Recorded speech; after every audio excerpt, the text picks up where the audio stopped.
has the authority to enforce the rules of decorum.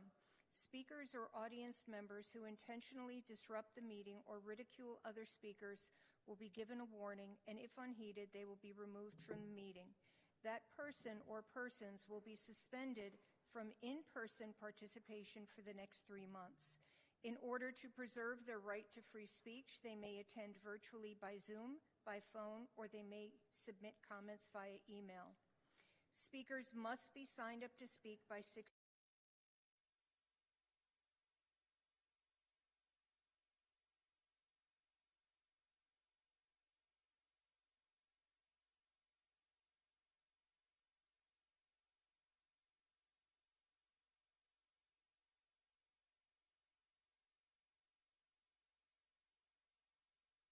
Council may decrease the time allocations. Speakers may not relinquish their time to other speakers. The order in which speakers are called is the discretion of the mayor or presiding officer. Zoom participants must mute their microphones until they are called upon to speak.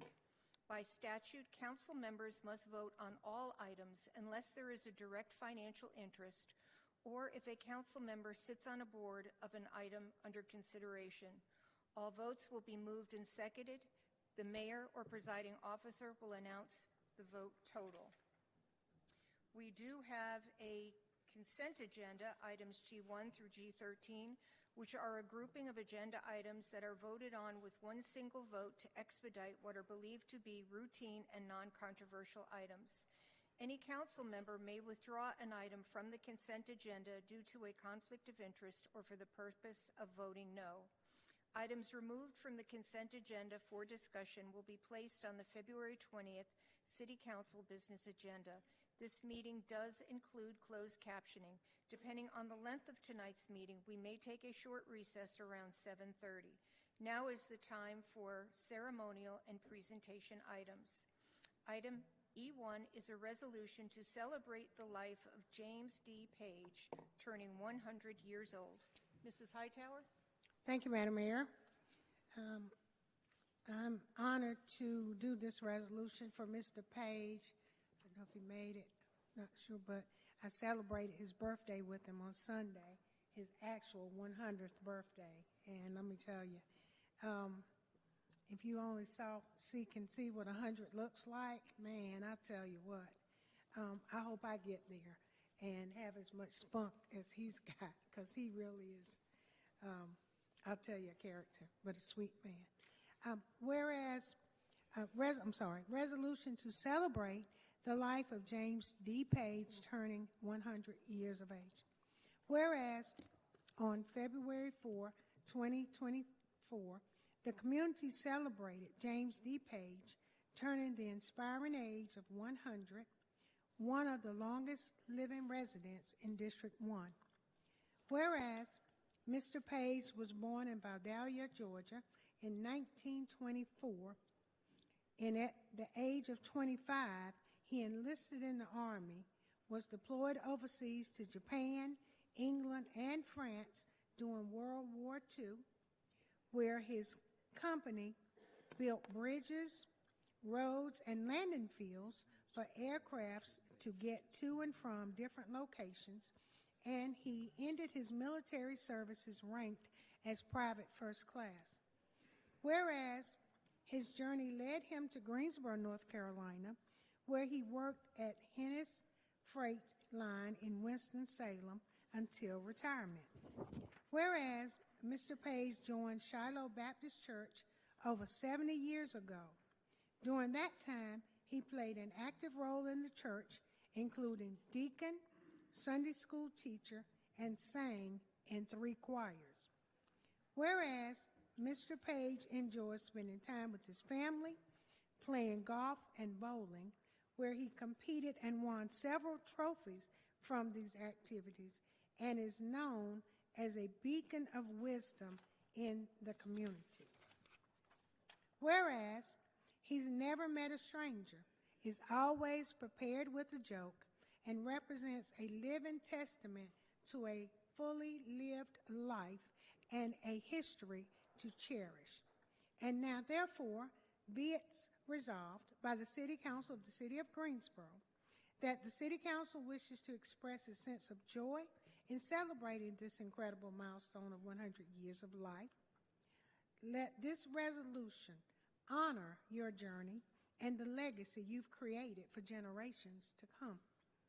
That a copy of this resolution shall be delivered to James D. Page as a symbol of the gratitude of the City of Greensboro for his contributions in the community and across the country. Move the resolution. So that was moved by Mrs. Hightower, seconded by Mayor Pro Tem. Council, please vote. And that passes 9-0. And if they will come forward for me to present the resolution. Did Mr. Page's family get here? Okay. Yeah. And Mr. Page, as you all can see, he will tell you how tall he is. So just wait till. That's a blessing. A blessing. Ladies and gentlemen, that is 100. First of all, to be black at 100 is a miracle.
Well, getting this far by obeying your mama and your daddy. And then by all means, do exactly what the Lord said for you to do and obey him. And everything will work out right because the Lord always said what he just says come true. And here I am, a proof of what the Lord has done for me.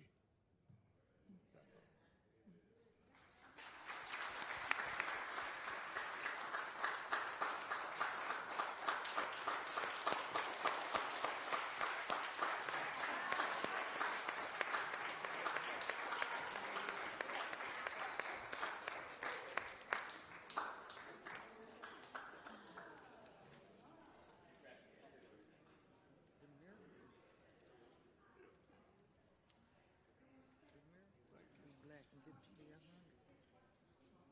Be black and get to be 100. Oh, that's right. Do you? I don't really know.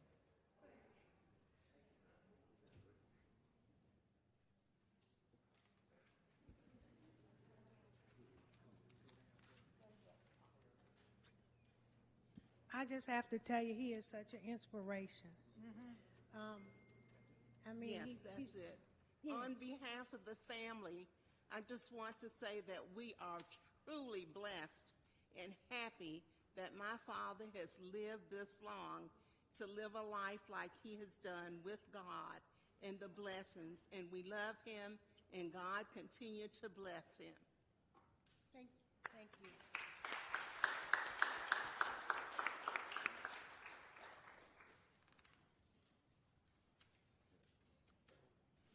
And now, item E2 is a resolution honoring the retirement of Reverend Steve Allen.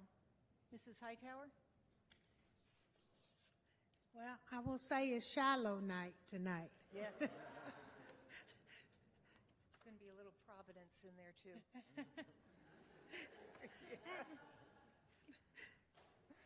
resolution honoring the retirement of Reverend Steve Allen. Whereas Steve Allen grew up in the Shiloh community in Greensboro, North Carolina, in segregated Catholic school and graduated from Dudley High School as salutatorian. Whereas he continued his education at the North Carolina Agricultural and Technical State University, followed by the University of North Carolina Chapel Hill Law School of UNC. During this time, Mr. Allen became a civil rights activist.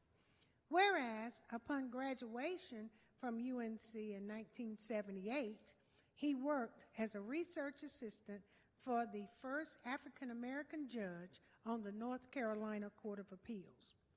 Whereas in 1979, he founded one of the first African American law firms in Greensboro, took on civil rights cases as a trial lawyer, and in 1988, he was the first black person elected Superior Court judge in Gifford County. Whereas Mr. Allen created a first-time offenders diversionary program, providing instrumental changes in the judicial culture toward fairness. Whereas after stepping down from the Superior Court judge, Mr. Allen became the pastor at Shiloh Baptist Church. Sorry, my paper don't want to work. Where he had been a lifelong member. There he continued his journey of service and civic activism. Whereas Reverend Allen has served as the 11th pastor to Shiloh Baptist Church for the last 8 years.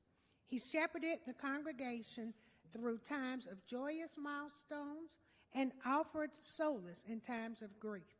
His acts of preaching, teaching, and living as an example has given life to the church's motto, Shiloh cares about people. Whereas his retirement is not seen as an end of his ministry, but the blossoming of sown seeds planted throughout his guidance. And now, therefore, be it resolved by the City Council of the City of Greensboro that the City Council wishes to recognize the retirement of Reverend Steve Allen and expresses a sense of admiration for his dedication and time given to help reshape our community. Sorry about that. That a copy of this resolution shall be delivered to Reverend Steve Allen as a symbol of gratitude of the City of Greensboro for his contributions to this community. Second. Move the item. Second. And Reverend Allen, if you will come forth, receive Got a your vote, sir. Yeah, council, please vote. proclamation, resolution. And that passes 9-0. And so, Reverend Allen, will you can come forward, you or your family, and receive this. But I just want to tell you, our community is all the better because you've served here and continue to serve. And we really do appreciate everything that you've done and continue to do. When COVID came, you had food drives going on at the church. People could come get their COVID shots. I mean, you just never have I ever called you and you said no. And I really do appreciate how you've opened the doors of the church in the heart of our community. So I just personally want to thank you for all that you've done, and I know you'll do more. So.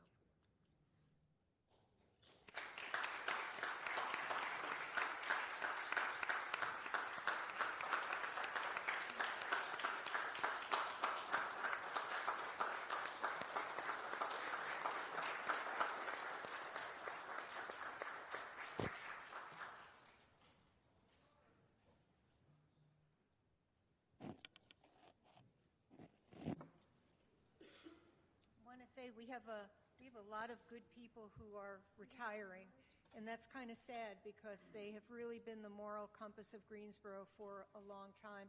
The last time I saw Reverend Allen was at Julie Peoples' retirement. So I know that Julie's going to stay around. I hope you will too. Thank you so much. Let me thank the council for your kindness. I will correct the record because I don't want to take credit for something anyone else has done. Certainly want to acknowledge that there were many great lawyers who were here long before I opened the doors of my practice. Secondly, we have to give all credit where credit is due to the late Judge Elrita Alexander Ralston for establishing really what is now first offender statewide. And so she must get credit where credit, I must give credit where credit is due. This is an honorable night tonight. I am so honored.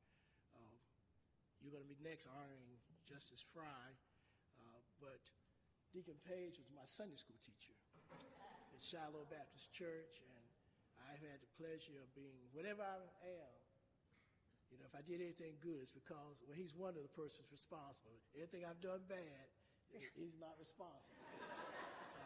Secondly, I'd have to acknowledge the next honoree, he and his lovely bride, Justice Fry. When I came home to practice law, he gave me a key to his law office. Didn't have to do that. I'll never forget that kindness to allow a poor young attorney an opportunity to have the resources so that I might adequately represent my clients. So I thank Henry publicly. I thank Shirley for all that she's done. I certainly thank my family who's here with me, and I thank Greensboro. Many people don't get to come home, and I'm blessed that nobody, well, I've been here all my life, except for the 18 months in Raleigh, and now, as God would have it, I'm returned to Raleigh to be the interim pastor of First Baptist Church in Raleigh. So I started that job on February the 1st.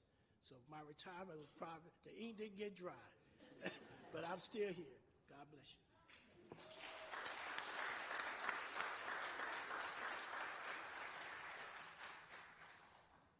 Now we'll move on to item E3, which is a resolution honoring Henry E. and Shirley F. Fry.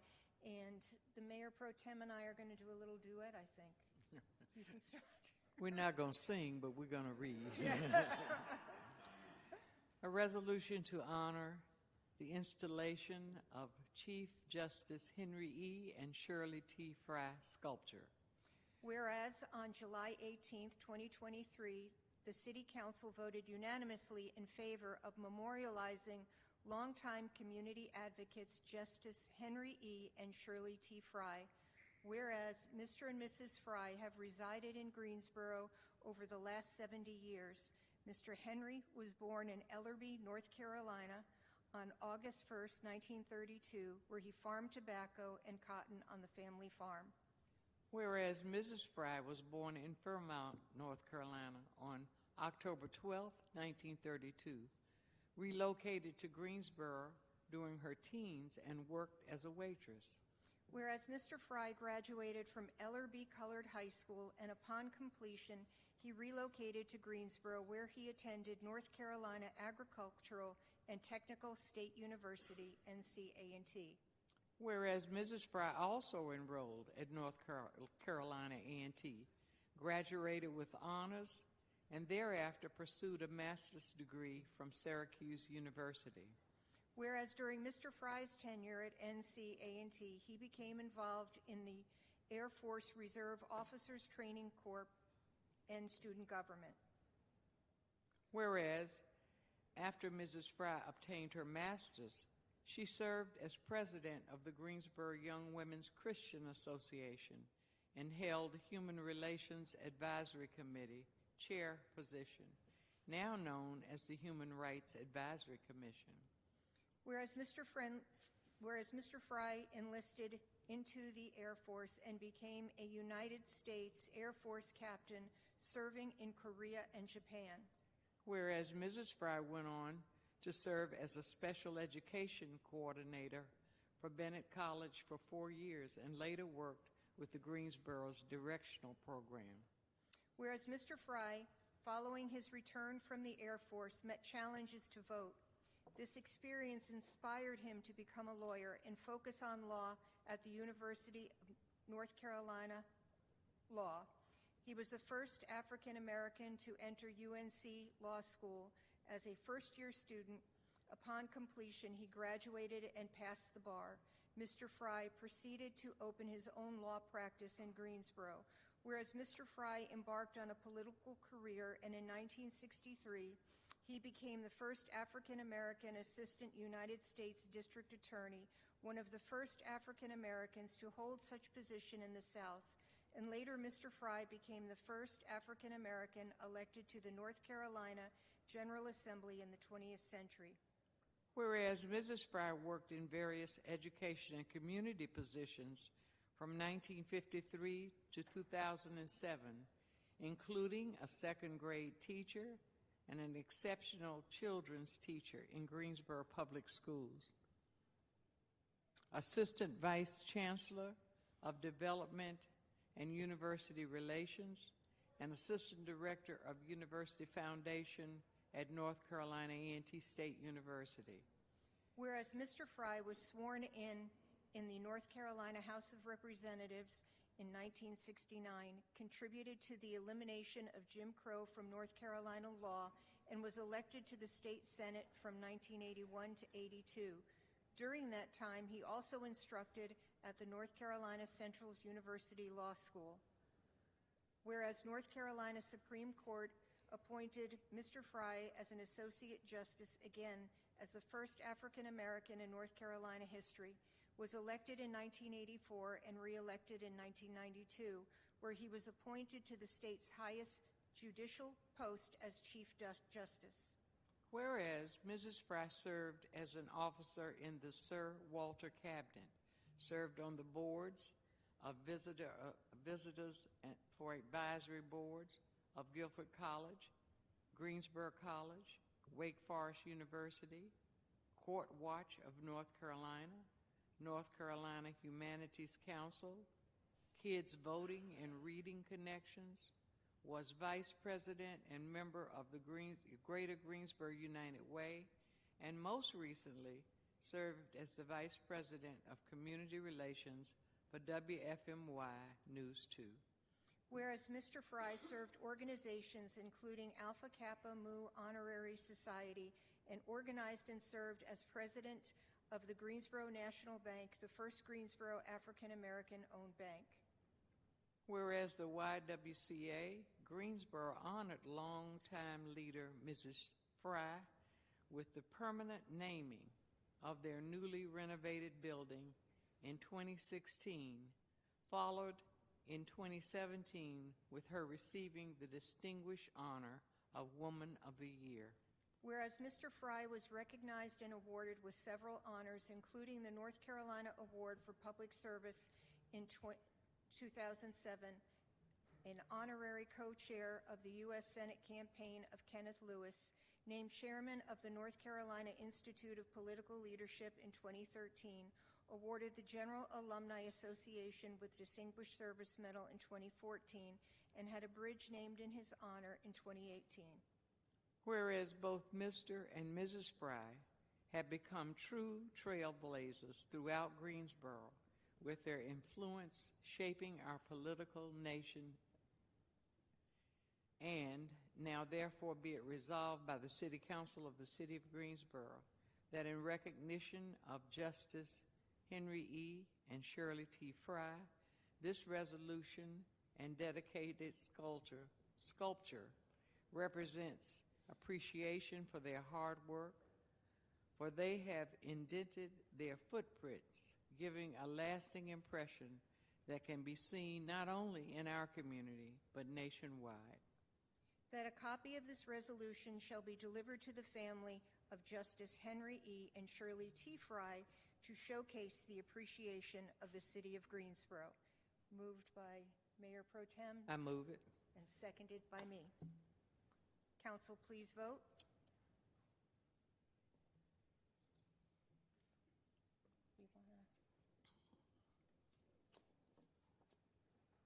And that passes 9-0. I just want to say they left out you were my Girl Scout leader. I don't like that.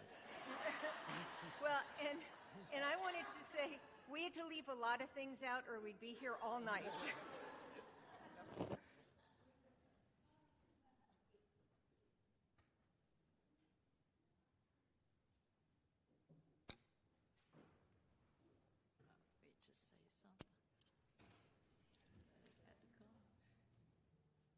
Judge and Mama Fry, I think it's time for y'all to come up. You to come up and just to accept this resolution. While they're coming up, I know everybody's probably going to have a comment or two. It's probably a little known fact that Miss Shirley Fry was my first Greensboro mama, and still remains that today. And I can tell you, behind every great person is a better person. And Judge Fry and Shirley, for me to have, I call her Mama Fry, as my mentor, as somebody that has praised me and scolded me, but loved me. I thank you with everything I've got for everything y'all have done for our community and everything you continue to do for me. Thank you. I told Shirley that when we got married, we became one, and I was the one. But I found out that I told a lie. So I'm going to let Shirley speak instead of me. Good evening. We are eternally humbled and grateful for the gesture of the City Council.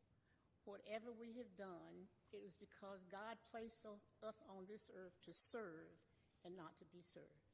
We're grateful, appreciative, and whatever we've done, we've gotten more out of it than we gave. Thank you so much. Thank you. And I want to say all of the accolades that we listed today, none of them probably include what is most important to you, and that is being mom and dad to your wonderful family. And I want to thank them for coming out today to celebrate their mom and dad. I know that you all know how much Shirley and Henry mean to us personally, individually, and as a city. Greensboro is a different place because of Henry and Shirley. May I please add, without the support of our beautiful family and our bonus family that's there, we could not have been able to do so. Absolutely. Would the family stand, including please? my Girl Scout. Yes. All right.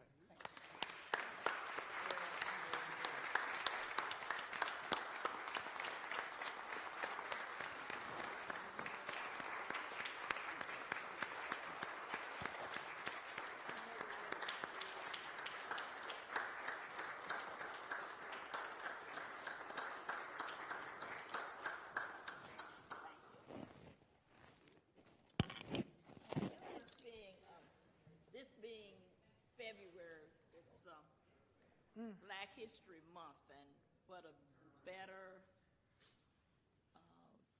group for us to honor tonight, for an African-American male who's 100 years old, and to Reverend Allen and to the Fries, who have given so much of their lives for the betterment of African Americans in our city and across the country. So I think it's so befitting that they were all honored tonight.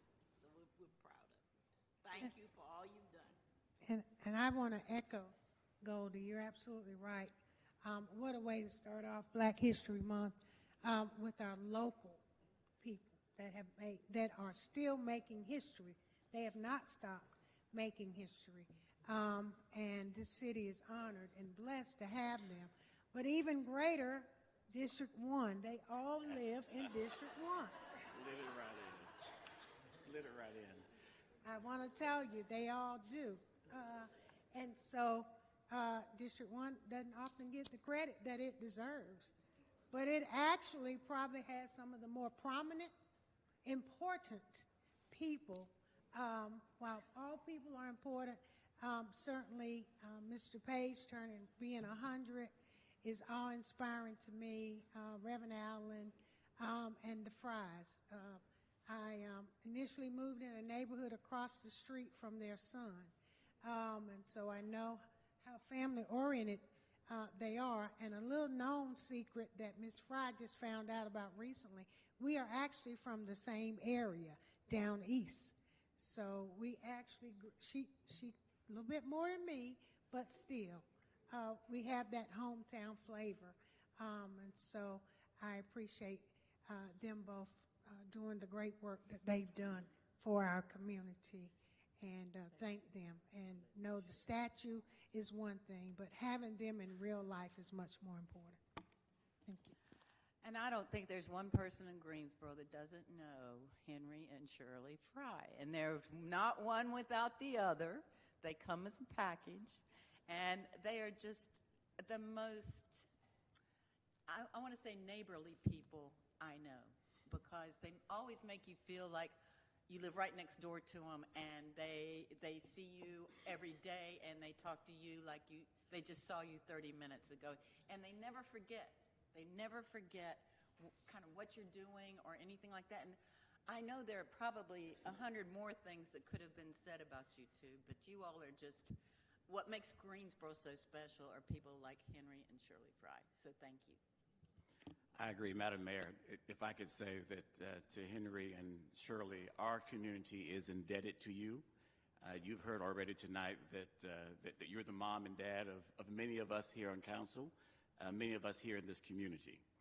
You provide comfort, you provide wisdom, advice, counsel, but most importantly, you have been friends to so many, and we are more than honored, more than pleased to present this honor to the both of you, because you are a unit, to the both of you.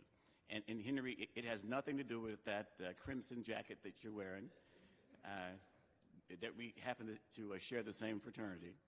And to Shirley, the shirt is in honor of you today as your sorority. And I just want to say thank you so much for what you've done and what you will do, because I know that you're not finished. Thanks so much. And I know that we're going to all get together again soon for that statue unveiling. Chris, any idea when that might be? I believe the statue installation is being worked through right now, so I would anticipate here in the next couple of weeks having an answer for everybody, but we certainly want to get that on the books. Thank you very much. I would just like to add a comment too. It's, I feel that, my life has been blessed because I know you, and I've had a chance to work with each of you in various ways. But, I know that you're amazing people, an amazing couple, and you never intended to be, quote, the typical power couple in this city. But I think you got there just because you said yes to everything that you were asked to do and more. And so Greensboro is better in so many ways because you have lived among us. And it's great that we can honor you tonight. Thanks so much. Thank you. We do have two more presentation or ceremonial items. You're welcome to stay, but if you feel like you want to leave and maybe grab dinner, we understand. So, item E4 is recognition of 2023 Shoppers Day event, and I don't know who's going to. Sharon? Yes. Oh, there you are.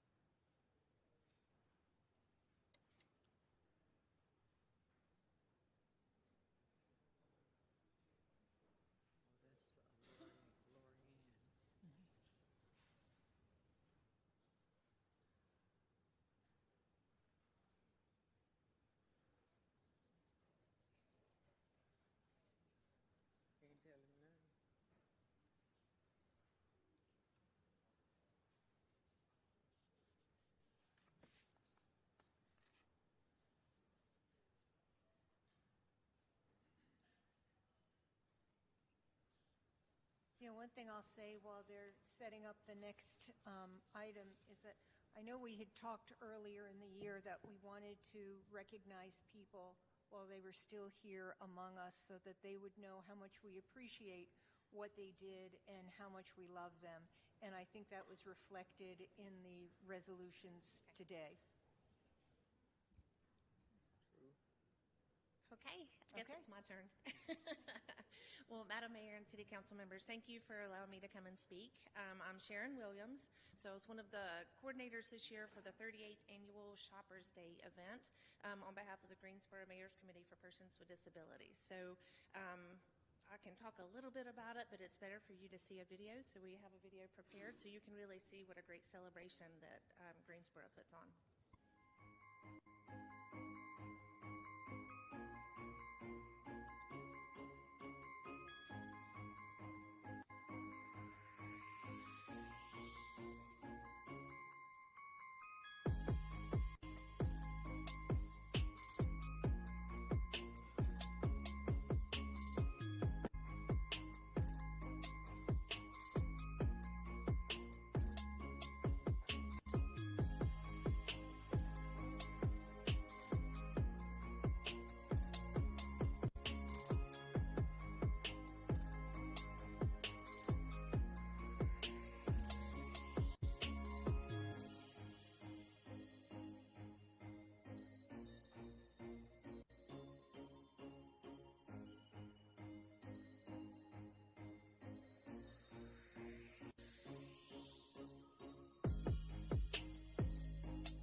Well, that was just a little bit of a highlight of that day. It really, truly is a remarkable day. It's the largest event that the Greensboro Mayor's Committee for Persons with Disability puts on.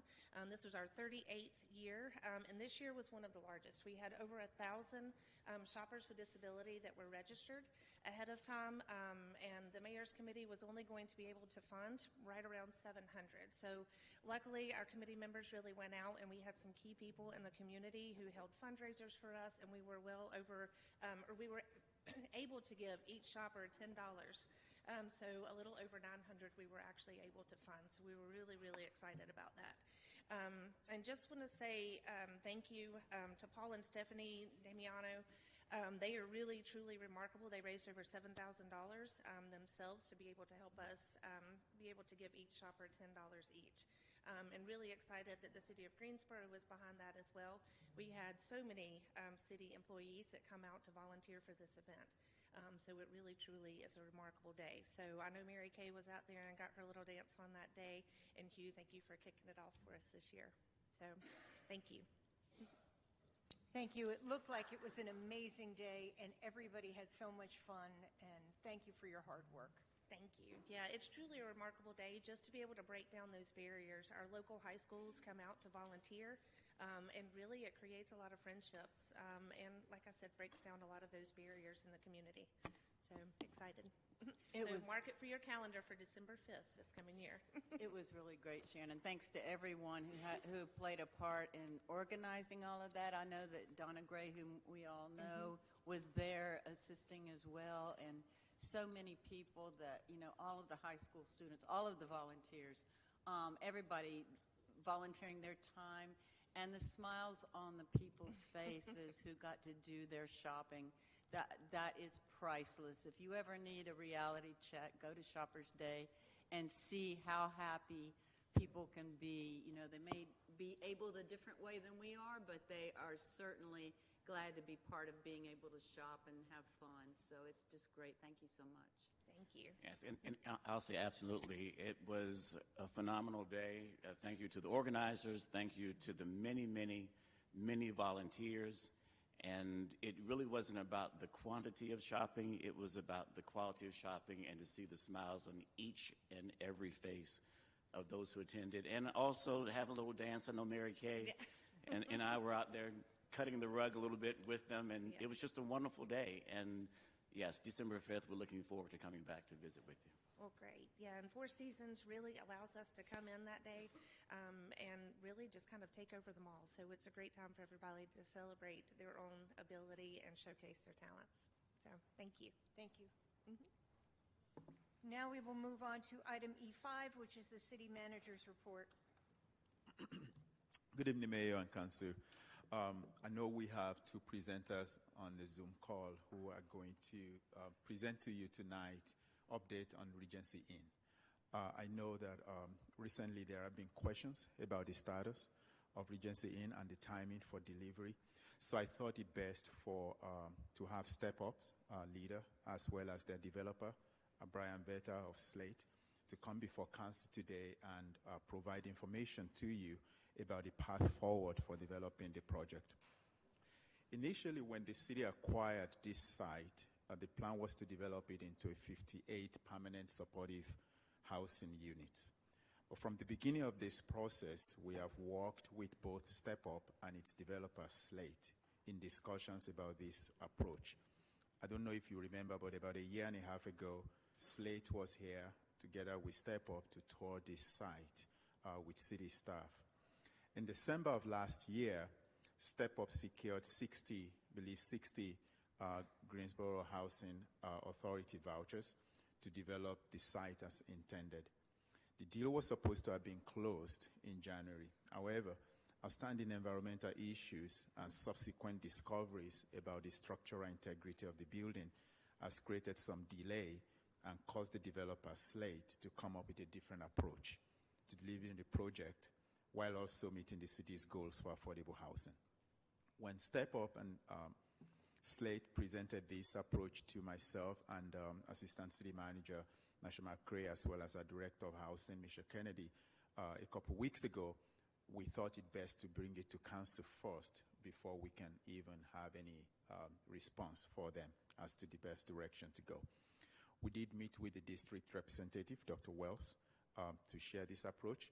We felt that this approach not only accommodates the 58 units of permanent supportive housing, but can also help to meet the city's priority for attainable housing.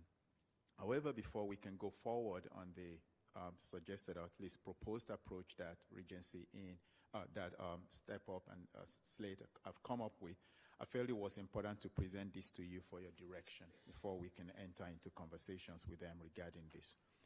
So I have on Zoom call today Todd Lipka as well as Brian Vetter. But I also wanted to quickly clarify, and I know there may be question about this later on, but they will be best suited to answer that question, that we're very much aware of the pending lawsuit in California with Shangri-La. We're not impacted by that situation. I just wanted to make that very clear. Shangri-La has never been part of our conversation when it comes to Regency Inn from day one. And while Step Up was named in that lawsuit, and they have worked with Shangri-La on previously successful projects, my understanding is that they are just a victim of the situation with Shangri-La, like others who might have been impacted. But we were never at any point in time in any conversation with Shangri-La with regards to Regency Inn. It was always Step Up as well as Slate. At this time, I will yield to both of them.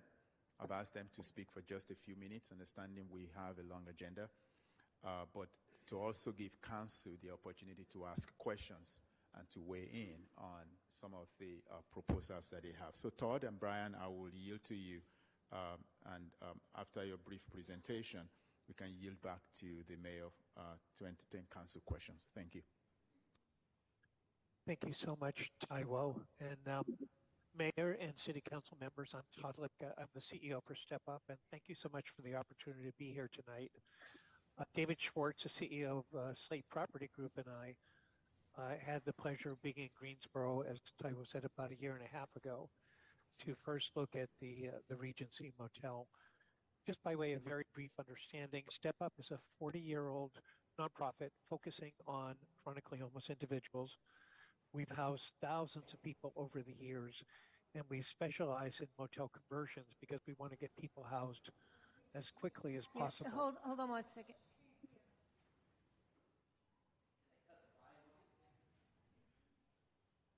It's not him, it's the people coming in. Okay, please continue. Thank you. And our organization and Slate have both partnered together, and between us, we've done many of these motel conversions to create permanent supportive housing for chronically homeless individuals, just like on the streets of Greensboro. And this model takes not only the housing of converting a motel into a studio apartment, but infuses rich supportive services on site. So that in these models, our step-up staff, which are the case managers, are literally sitting in offices in the building and working with the tenants on a day-to-day basis. So when we looked at the Regency approximately a year and a half ago, it did take longer than we expected to get to this point. We did identify some issues that were of a little bit of concern, but we are clearly committed to creating a solution through housing, a permanent supportive housing for those who are chronically homeless in Greensboro. I will turn it over to Brian Vetter, who's the Chief Investment Officer for Slate, to just talk a little bit more about the details of the project. Thanks, Todd. Good evening, everyone. Thank you for your time. As Todd and Taiwo both mentioned, in the course of finalizing our due diligence ahead of the planned closing of the acquisition of the property, several critical issues arose with respect to the existing property. And in totality, we anticipated a fairly significant increase in the project costs that would be difficult to support through private market capitalization.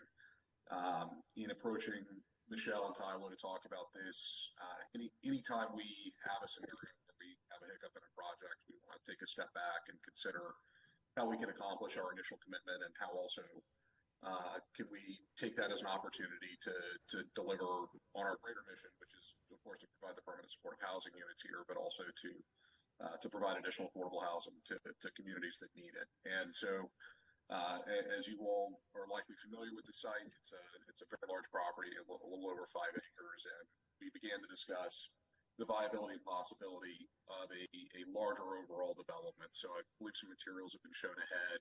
We have a site plan to share with you that is preliminary and subject to quite a bit of revision. So this is by no means intended to be final, but I think is indicative of what we view as the potential of the property. So if that's visible to you, you can see that what we've prepared so far is a concept that would really have 3 separate buildings, housing buildings. One in the top left corner, really the top of the property, is 58 units, and that would be intended to be the permanent supportive housing property, delivering that same commitment that we've always made with respect to the property.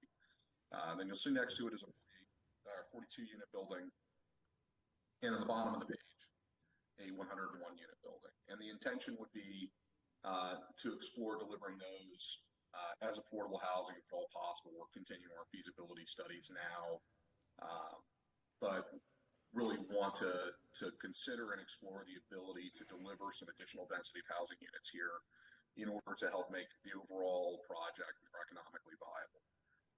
As you'll see, we don't have a formal separation of a fence or other kind of physical restriction of the PSH units, the permanent supportive housing units, from the rest of the property.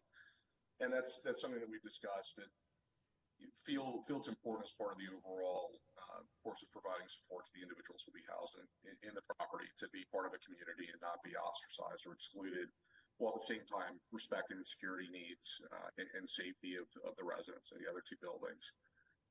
So we'll feel comfortable with the physically separated, but on the same property co-location. Obviously, we're contemplating some amenities in the center of the site. And, we really, our goal and intent tonight is to present this as an initial comment to understand what the community's desires are, and if there'd be interest in exploring this further. I think we certainly have some discussion and some work ahead of us if it were to be something that we were to pursue, but it's something that we're sincerely interested in exploring together with the City of Greensboro to try to achieve an outcome that doesn't just meet our initial goals, but also expands upon those while staying very much within the theme of providing quality housing to the residents of the city. And Brian, if I could just add to that, as you see council members on the map, the 58 unit building is for the chronically homeless individuals, what we call permanent supportive housing. And that would be mixed with families, affordable units in the two other buildings. We do have experience that does work very well to integrate the property. So it's not just chronically homeless individuals, but also we separate the structures so that we put all the case management offices for the homeless individuals in the building. We put the common spaces, shared spaces in that building as well. So there really becomes no reason for people to move across different buildings. We have separate entrances, and from a design perspective, we keep them separate. So they're fairly separately intact, but it is good to have a mixture of units on the site.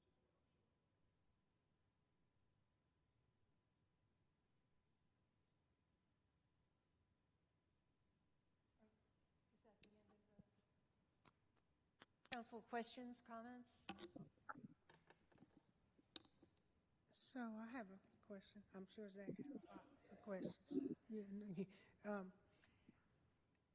So this mixed-use development, what are you expecting the city to do here? The permanent supportive housing we've been waiting on for 5 years almost, 5 years. How much longer would it take to get these up and running while you're trying to do the other piece of this? Or are you going to do it all at once? We're still in the feasibility and scheduling discussion phase with respect to whether this would be constructed all as one fell swoop or in a phased approach. We are very sensitive to the longstanding need for the permanent supportive housing and commit to prioritizing that if there is any sequencing and development of the site. I think I'll defer to Taiwo and Michelle to speak in a little bit more detail around what we see in the approval process, but I think in order to add the sort of density we think is required to make a more extensive redevelopment viable, there will be a need for some consideration around certain zoning rules and regulations. And so the timeline to really start and conclude work is going to be heavily driven by that. But we're very sensitive to the timing and the need to get these units delivered into the community. So I'm not getting an answer. Because I'm not getting an answer. We've been sitting here. We started this pipe dream about 4 years ago, Zach, before you even got here. And so we invested because, we know we need permanent supportive housing, and individuals that we're trying to get housed that are some of our most chronically homeless individuals do need to be somewhere. And yet, they're not as of today. And I'm not hearing when we're going to get there. This 58 units is what initially we were sold on. I've supported from the very beginning, even though I'm skeptical about it. I truly am. Because I want us to be serious about helping individuals that are on the street. But I don't hear anything that says to me we can start on this date, we can have these units ready by this date, we'll be able to move in by this date. We went to GHA and we pushed them to get us the vouchers that we would need to help pay for this facility. I just don't know when it's going to be. I feel like we just got a dream that's never going to be realized. Now we want to add another 143 units. Who's going to develop that part of the property? And are you looking for money from the city of Greensboro with that? Where is the funding coming from that? Maybe I can speak to this quickly. I think there was a series of questions at last week's work session, and I think Councilmember Matheny asked about how long the Regency Inn has been vacant and I think has been unoccupied, and I think that's roughly about a year and a half. I think it is roughly about 400 and so days.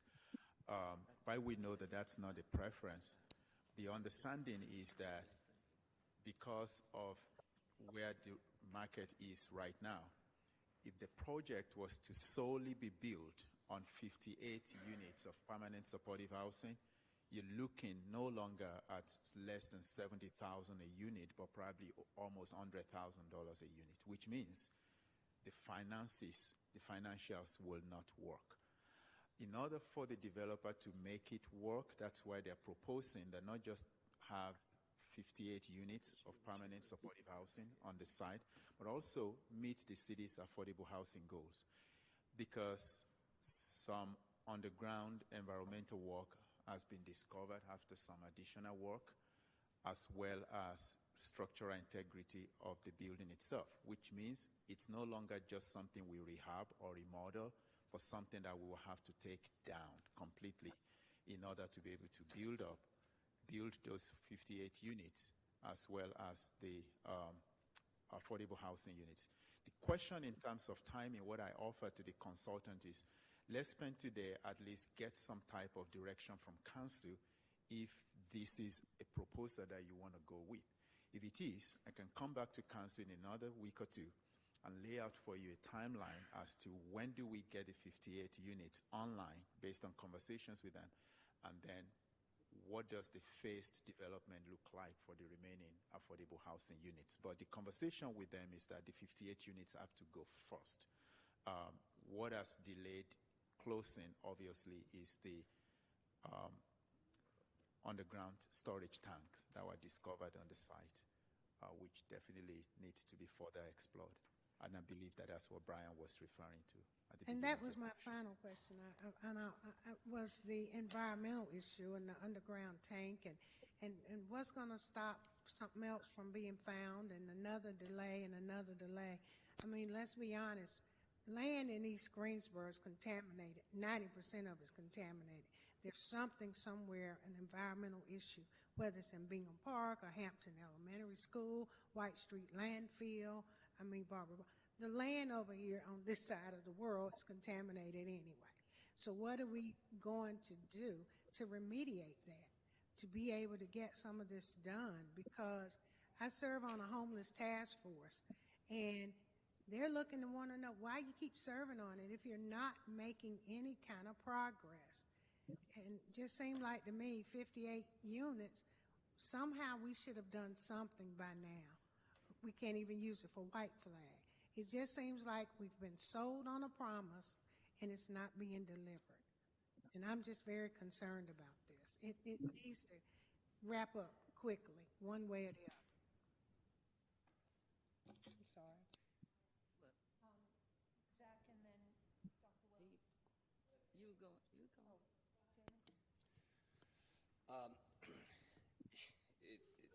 It's ironic, I guess, or maybe apropos that Ms. Hightower and I think very similar on this project. First of all, Mr. Manager, why this has been such a visible topic. Why do we not have an item on the agenda? Why was it buried under your comments when we're really hearing a presentation from Step Up? And a step, by the way, as another comment, this is Step Up, not affiliated with the Step Up that's in Greensboro. I believe it's Step Up Americas.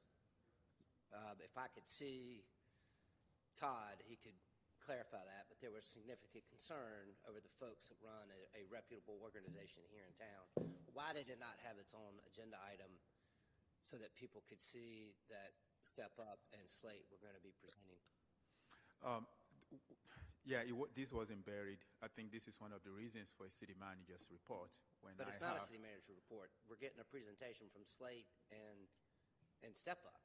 Well, when I have opportunities like this, which come after the meeting agenda has been developed, but cannot wait further because the closing was supposed to have been in January, at the end of January, and we're now February 6th.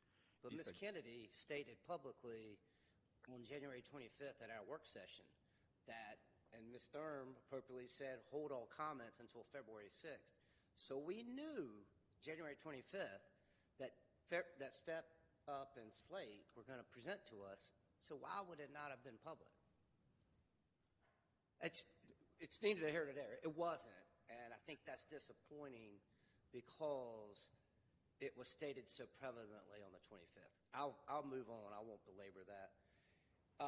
To Ms. Hightower's question, and this is one of the things that I think we as a council struggle with. There's been so much information when we ask questions, and I don't know if Ms. Hightower got any responses on her email from January 15th.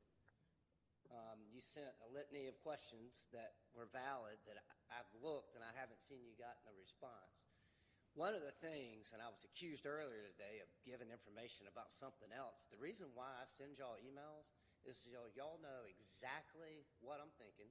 I copy all of you, so I'm not hiding anything, and I send it to everybody. And when Councilwoman Hightower asked those questions, I thought we would have been copied and responded to.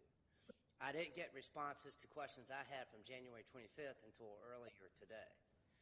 The other thing is, I saw something today related to an email from Ms. Kennedy between Todd Lipka, the Step Up CEO, stating that due to the issues in the building, they would need an additional $1.5 million in city money to complete the project.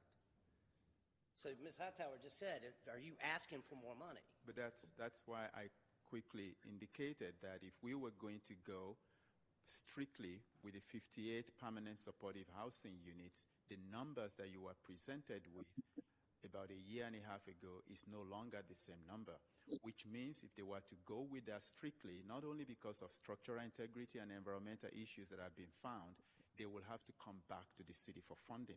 I the get only that, way but to the make the question numbers really work is to Step Up, not the city manager. We don't own the property. We don't develop the property. We're not managing the property. So Ms. Hightower's question was really to Mr. Lipka, and you jumped in and answered it, which is fine. But my question to Mr. Lipka and Mr. Vetter, reiterating Ms. Hightower's question, are y'all asking for more city funds? And if so, how much at this point?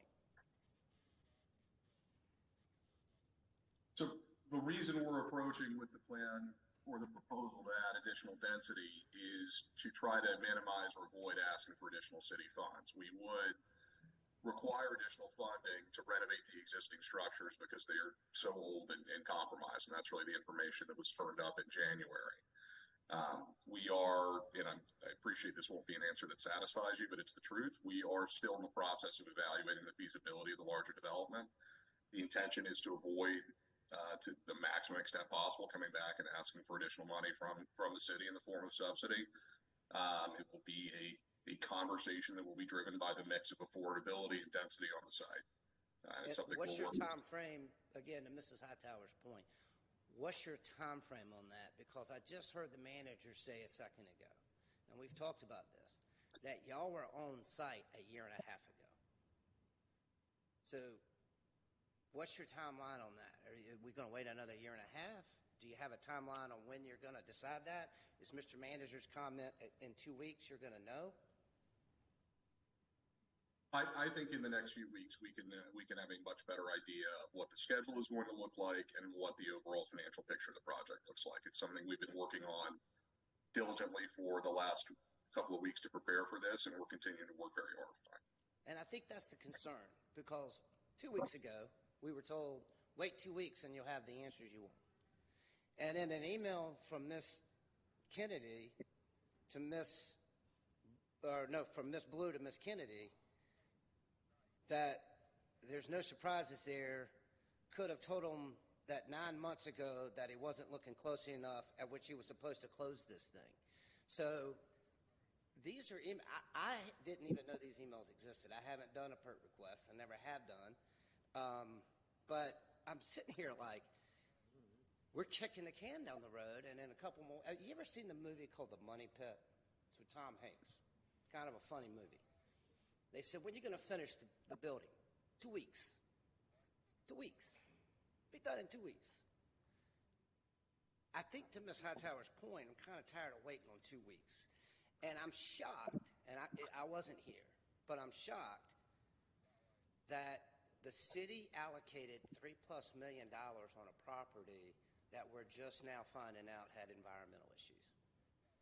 The fact that we didn't do our own due diligence before loaning the dollars is beyond my imagination. Now, in the spirit of transparency, I do partner and invest in real estate projects. None of this in Greensboro, none of which in Guilford County.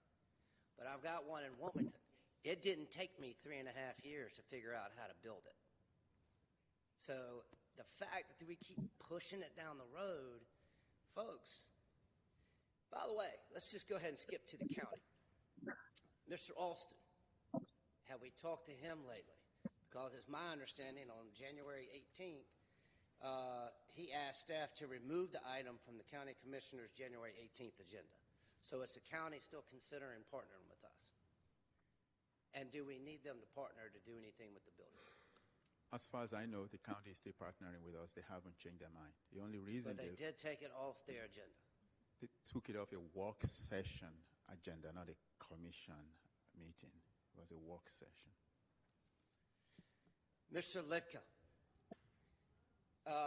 what kind of internal processes do y'all have in place to avoid situations in the future such as you have experienced with Shangri-La? I'm not specifically asking about Shangri-La, but obviously there were some poor internal processes that needed to be fixed so that you as the CEO of Step Up Management wouldn't be surprised. What's changed? It's a fair question. Well, at this point, we are not engaging, first of all, in new partnership relationships with any other developers that we haven't already worked with and have a track record with. So we've literally frozen new relationships moving forward so that we don't incur that liability again. Secondly, we put in place new measures to a higher level of due diligence to look at any prospective partner that we're working with because, yes, we're a nonprofit developer ourselves, but we're much stronger on the service side. We serve about 5,000 people across our organization. So we're a homeless service provider and a mental health service provider. So we rely on Slate and other partners to do more of the heavy lifting on the development. So if we look at any new partnerships, we will do a much higher level of due diligence of looking at their track record, talking with other partners that work with them to ensure that, and doing financial due diligence to ensure that something like what happened with Shangri-La will not happen again with Step Up and any other partner. Are you still contracted in Asheville and Winston-Salem? We are not contracted in Asheville, and Winston-Salem really did not have all the elements of a project to move forward. So at this point, we don't anticipate we'll be moving forward in Winston-Salem. Okay, Mr. We Vetter. do expect to be moving, Slate and Step Up are moving together with at least one or two projects in Wake County. Mr. Vetter, did y'all close and develop the Crystal Grove Apartments in Raleigh? We acquired it last year, sir. We did not develop it. So you acquired it. It wasn't just debt. Y'all acquired it and developed it? And We converted it into Section 8? We acquired it from the group that developed it. We did not develop it. So you just bought it? So you just bought it. You didn't develop it, like this project? Correct. You know, ladies and gentlemen, I'll just reiterate, we had this great opinion piece about how we're addressing homelessness, and the first line item was permanent supportive housing, $3,030,000. The Regency Inn was used 334 days because we begged it last year to be reopened. It's been closed 467 days. I don't see how we can take credit for investing $3 million in permanent supportive housing when we don't have one person being housed at this location, and there are this many concerns about potential partners. I agree with Ms. Hightower, and I just don't see us moving the needle on this. Mr. Lipka, Mr. Vetter, it's nothing personal. It's business, and if you're in the business of helping folks get housed in permanent supporting housing, make a decision, close on the property, develop it, and let's go. If not, let the city go, and let's go figure out what we can do on this project. Also, I mean, there's so many issues. How come, since I've been up here, we've talked about our partner and partnership homes, but we hadn't had one meeting that they've been invited to come talk to us? Yet they're somehow in the periphery, and should this property get purchased, they're the ones that are selling it, not the city of Greensboro. Like, folks, what have we done? It's incredible. I've never seen anything as poorly facilitated as this project. Dr. Wells? Well, I'm listening to everybody's concern, and this property is in District 2, so I've been quite concerned about it. I've been concerned about the homelessness problem that we have. I haven't known anything we've done up here really to happen fast. Nothing really happens fast. It takes a lot. And whenever it comes to development, something comes up. Now the environmental problems that have been discovered, and what changed my mind, I know we've been waiting on the 58 units, but each unit has to be upgraded. And then all we'd have is upgraded secondhand apartments and places for folks to live. To me, the best use, we have to pivot and change on some things. And I think this is one of the projects we have to change on, because we need more housing. And having 3 buildings on the property, 3 buildings, and one of them addressing the permanent supportive housing. I know it's been a long time, and we're still waiting. We're waiting, but I don't want to give up on the whole project, and I think that this would be a way that we could address 2 issues. Those who need affordable, or what we call them now, workforce housing. And one of the questions I had asked about all of them being on the same campus, but the way the campus is situated and the rendering, and they've had some experience before with folks living together, that wouldn't be a problem, because what the people needed in the 58-unit facility would just kind of be there. So I'm speaking as District 2 representative, I would welcome the change of you all's mind about us going forward. I know it's been a long time, but I don't know any project we've done that didn't take some back steps and changes and coming back and asking for more money and all of that. So that's my spiel. Mrs. Thurm? Just to clarify, it sounds as if we're kind of being asked for a direction of, do we want to go for the original 58 units that, based on the condition of the property right now and what's been found, would probably require significantly more funding from the city? Or we could give a direction of, let's pursue the 3 buildings with a total of 201 units that, because of the increased density, would most likely require very little additional funding from the city. Yes, ma'am. Is that?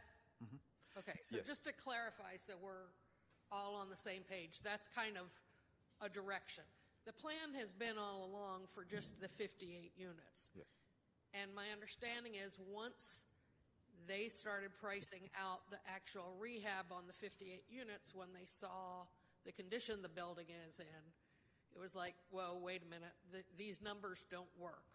This is not a viable project at that rate. And so they've pivoted to look at this larger project. Yes. Obviously, to take down the old building and build new building will take considerably longer. It's got to go through design phases and construction, et cetera, et cetera, et cetera. Mr. Lipka, as you're going through construction, should we move forward with this full project, what's the feasibility that we could put our shelters, what are they called, the pop-up shelters? Doorway project, yeah. Pallet I'm sorry? shelters. The pallet The shelters. pallet homes, thank you. On part of this property while you're developing another part of it.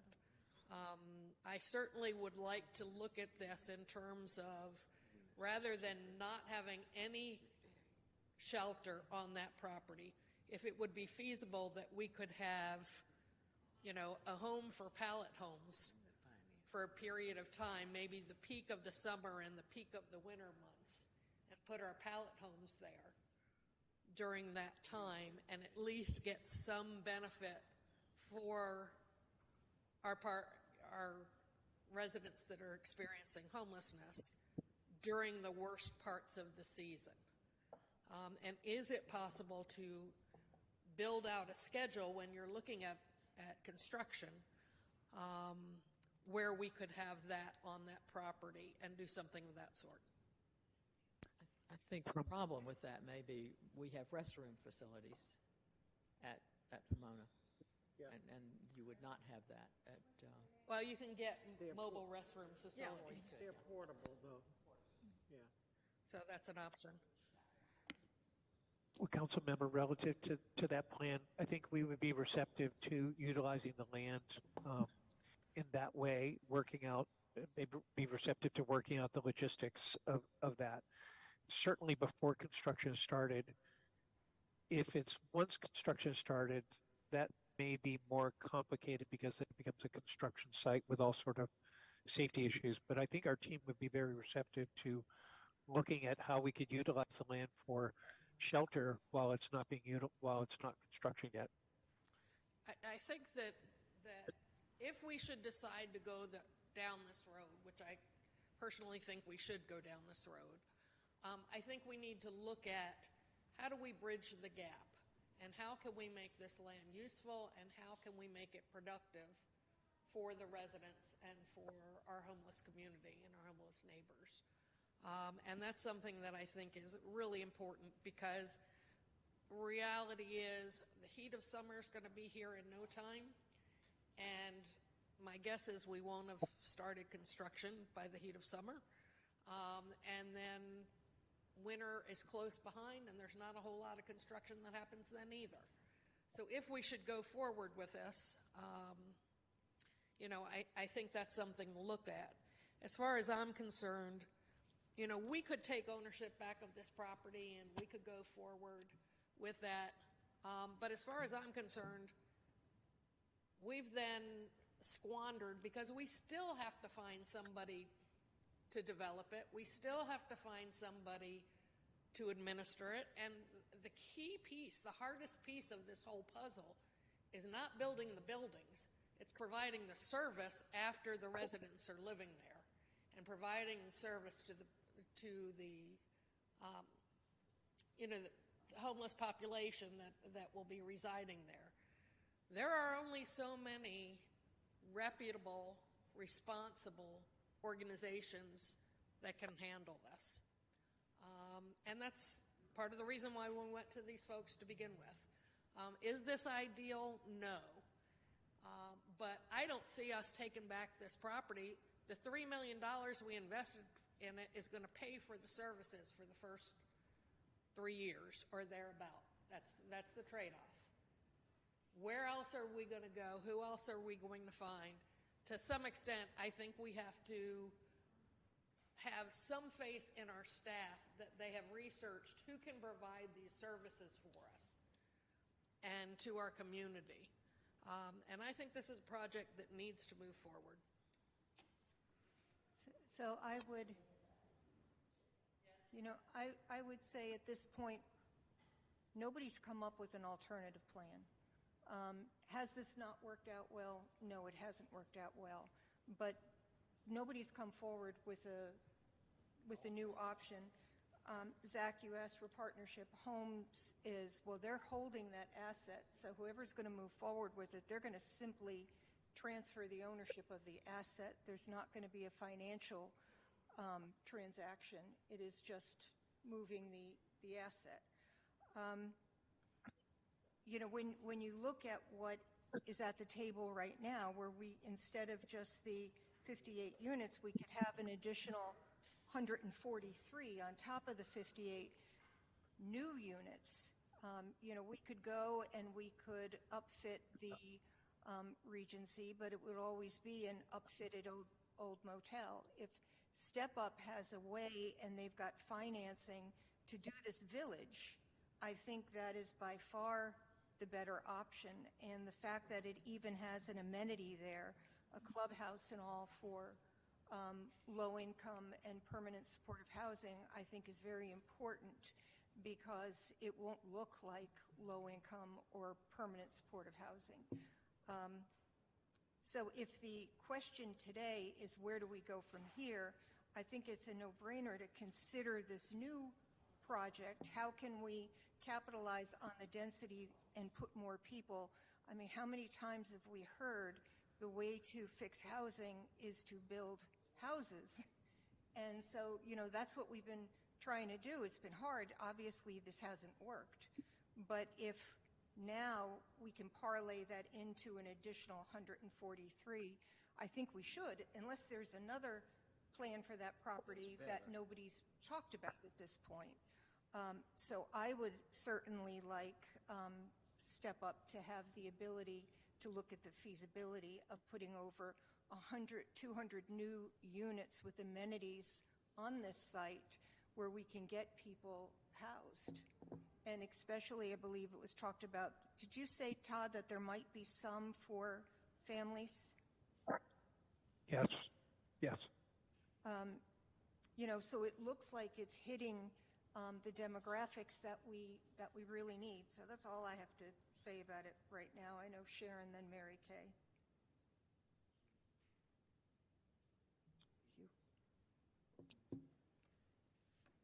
So, I keep the excuse of we can't get anything done quickly. We got to stop using the excuse of government. We can't get anything done quickly. Our community needs us to move quickly.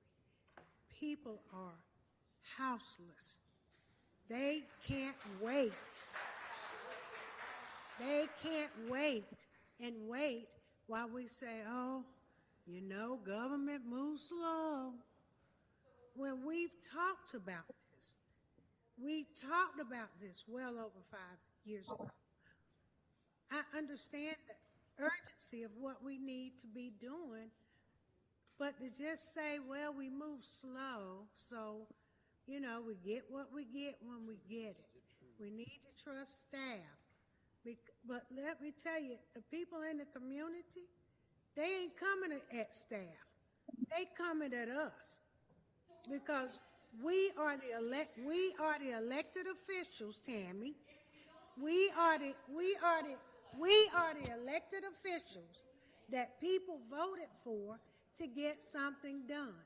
When we don't move it, they don't want to hear me say, well, it's, we got staff. They don't want to hear that because it seems like to them, that we're just coming up with the same old excuse and the same old reason for not moving stuff. Yes, I want to help families. I want to help, the homeless people. They're out there. That those who want to be helped need to be helped.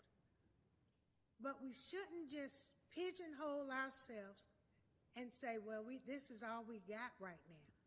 I would welcome an opportunity to hear an alternative that'll be faster. Let's go find some other opportunity. The same way this was found, we don't have to sit here with a blind eye. But I don't understand why, we feel like this is all we got. I mean, you're talking about now, not even the 58 units are being rehabbed, but tearing it all down and building new. I like building new. I like people having somewhere to go. But when are we going to address the issue, Nancy, that you and I sit in a room with all these other folk about homelessness and on this task force, and we go there and we talk about and we see what other places are doing and getting done, but yet we come back and we're not moving. That's the thing that bothers me, Tammy. Well, and I understand what you're saying, but we got to start looking and exploring other things. This has been a year and a half. Okay, I understand. But now they got environmental issues they come up with, building structural issues they've come up with. And now you're talking about, well, while y'all tear that down, let's put pallet homes on there. Department of Insurance ain't going to allow us to do that. Underground utilities, all that stuff's got to be done. So we continue to put money in a hole. I want us to put money where we're going to get a benefit for this community. That's what I really want to do.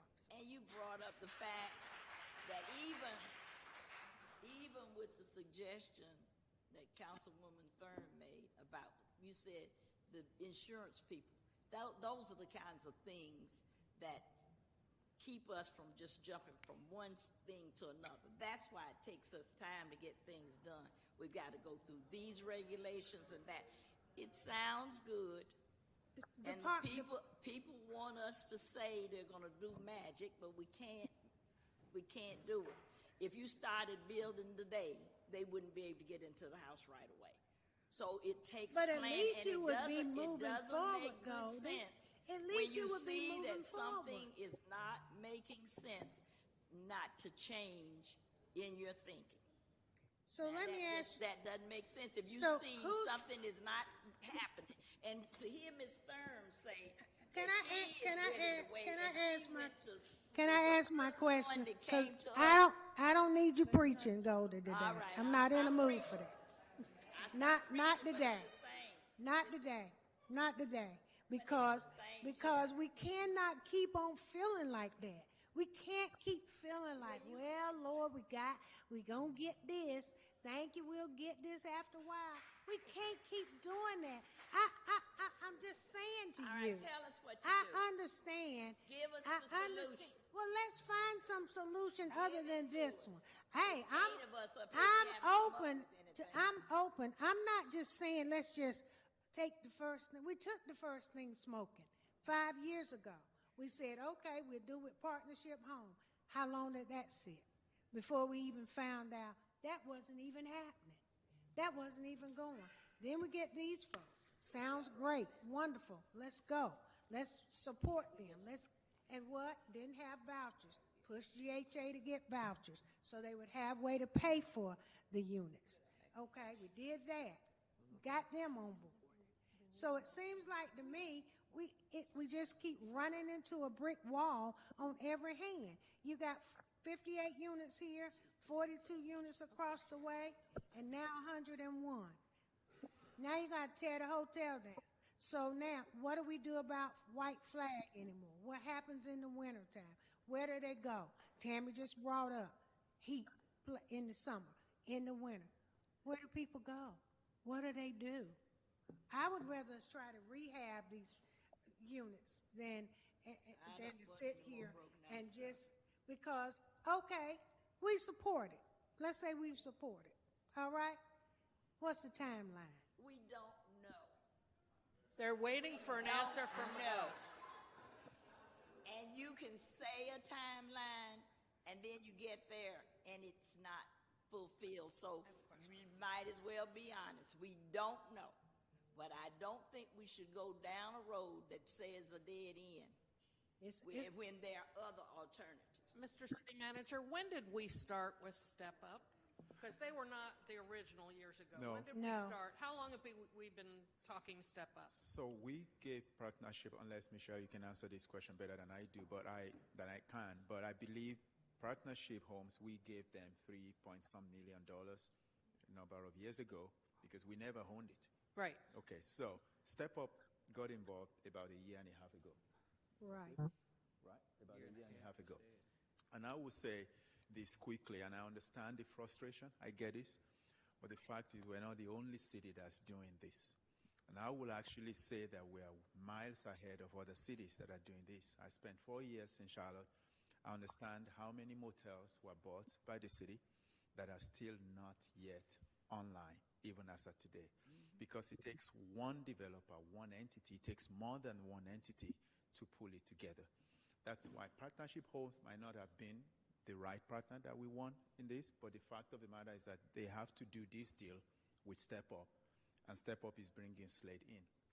I will also venture to say that if the decision tonight is that we stick with the 58 units of permanent supportive housing, Step Up or the developer is likely going to come back to the city and ask for more funding.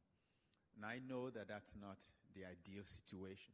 So when this was proposed to me about 2 weeks ago, I thought the best thing is to bring it to council first of all before I even give them any type of direction. I want to hear what council has to say. If the only way that the financials can work is to add density, and I get that, then I would like council to consider that. That's not to say we can't bring it online within the next 12 to 18 months. I think there are things, but I just don't want to come up with numbers now. I just need direction from council. Then I can come back a couple weeks from now, give you a schedule, an idea of when this will be delivered and how this will be done, including environmental work, closing, phasing of the project. At that point in time, we can have in-depth conversation again. I just did not want to move forward with what they proposed without coming first to council. That's I would like to get 201 units rather than starting this process all over again and wasting time doing that when we talk about time. And Mary Kay and then Hugh, I will say we did do an RFP on this, and Step Up was the only ones who responded. So it's not like we didn't go out to get other ideas on what to do with this property. There was an RFP. This is what we got. Mary Kay, followed by Hugh. So first, I want to thank you, Mr. City Manager, for bringing this in the open to our attention for everyone to see, because a lot of times people are saying we're doing all this behind closed doors or there are only certain council people. You know, I think this is perfect because the public is saying, yes, we disagree sometimes, but yes, we do want to come to a consensus. And on this subject, in order to let you know that it's okay for you to pursue this, and I really do respect that, so I want to thank you first. Second, I agree that we need as many units as we can get. And to me, if there was an RFP, and if Step Up is the only one who responded, and if there is a plan, I don't care what happened. You know, people have partners and friends all the time who get sued. That's not the issue here. The issue is they responded to the RFP, and they were the appropriate ones with experience who could supply this and bring us a lot more units. That's what we need. We could sit here and wait, and it could take forever for that 58 units to be, the ones that are there now to be rehabbed.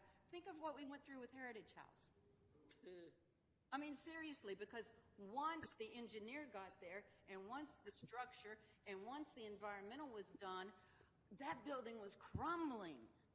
And we honestly do not know if there's something hidden in this building that could happen. I mean, it was serious. So think about it that way. But, you know, I really think we need to move forward. They were the responsive ones who submitted the to the RFP. You know, is everything perfect? Is this the way I would like to see it? No, but, I mean, we are at a point where we're going to lose a lot of our investment there if we don't do something now.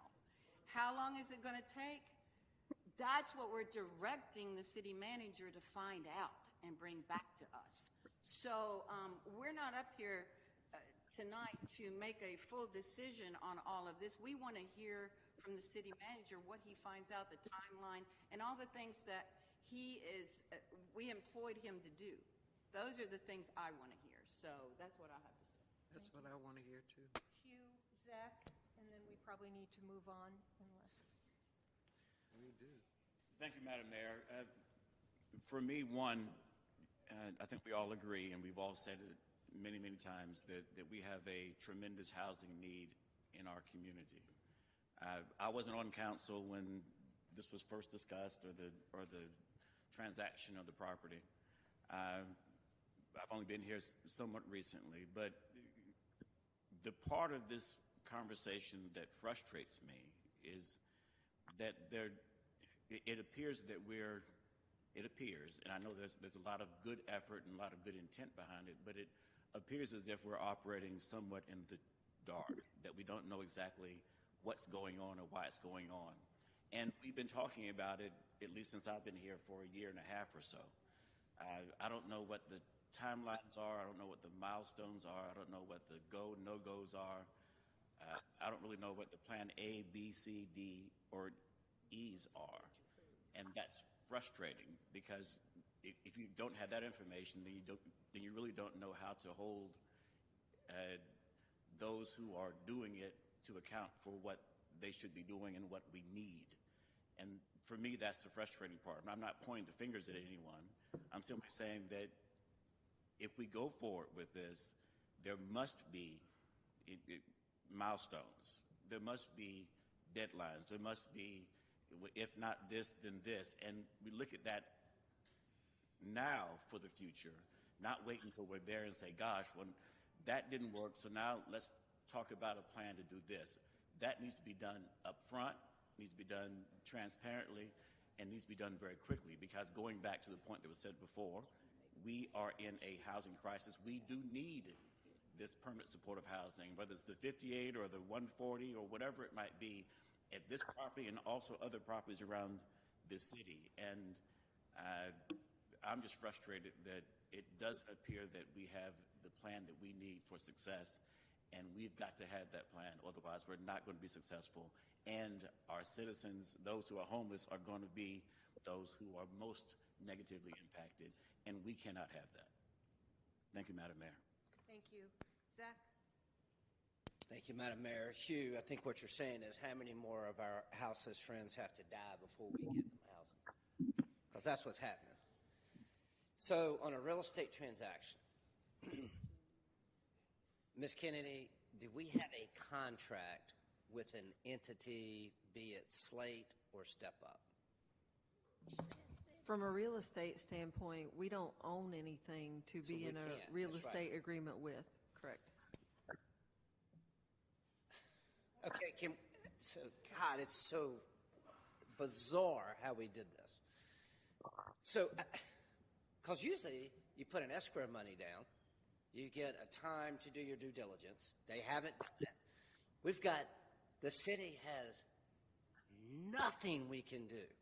So why wouldn't we take back control of the property, do whatever we need to do with Partnership Homes, so if we enter a contract, we can ask for escrow money, due diligence. Right now, at a huge point, we can't ask them to do anything. Sure we can.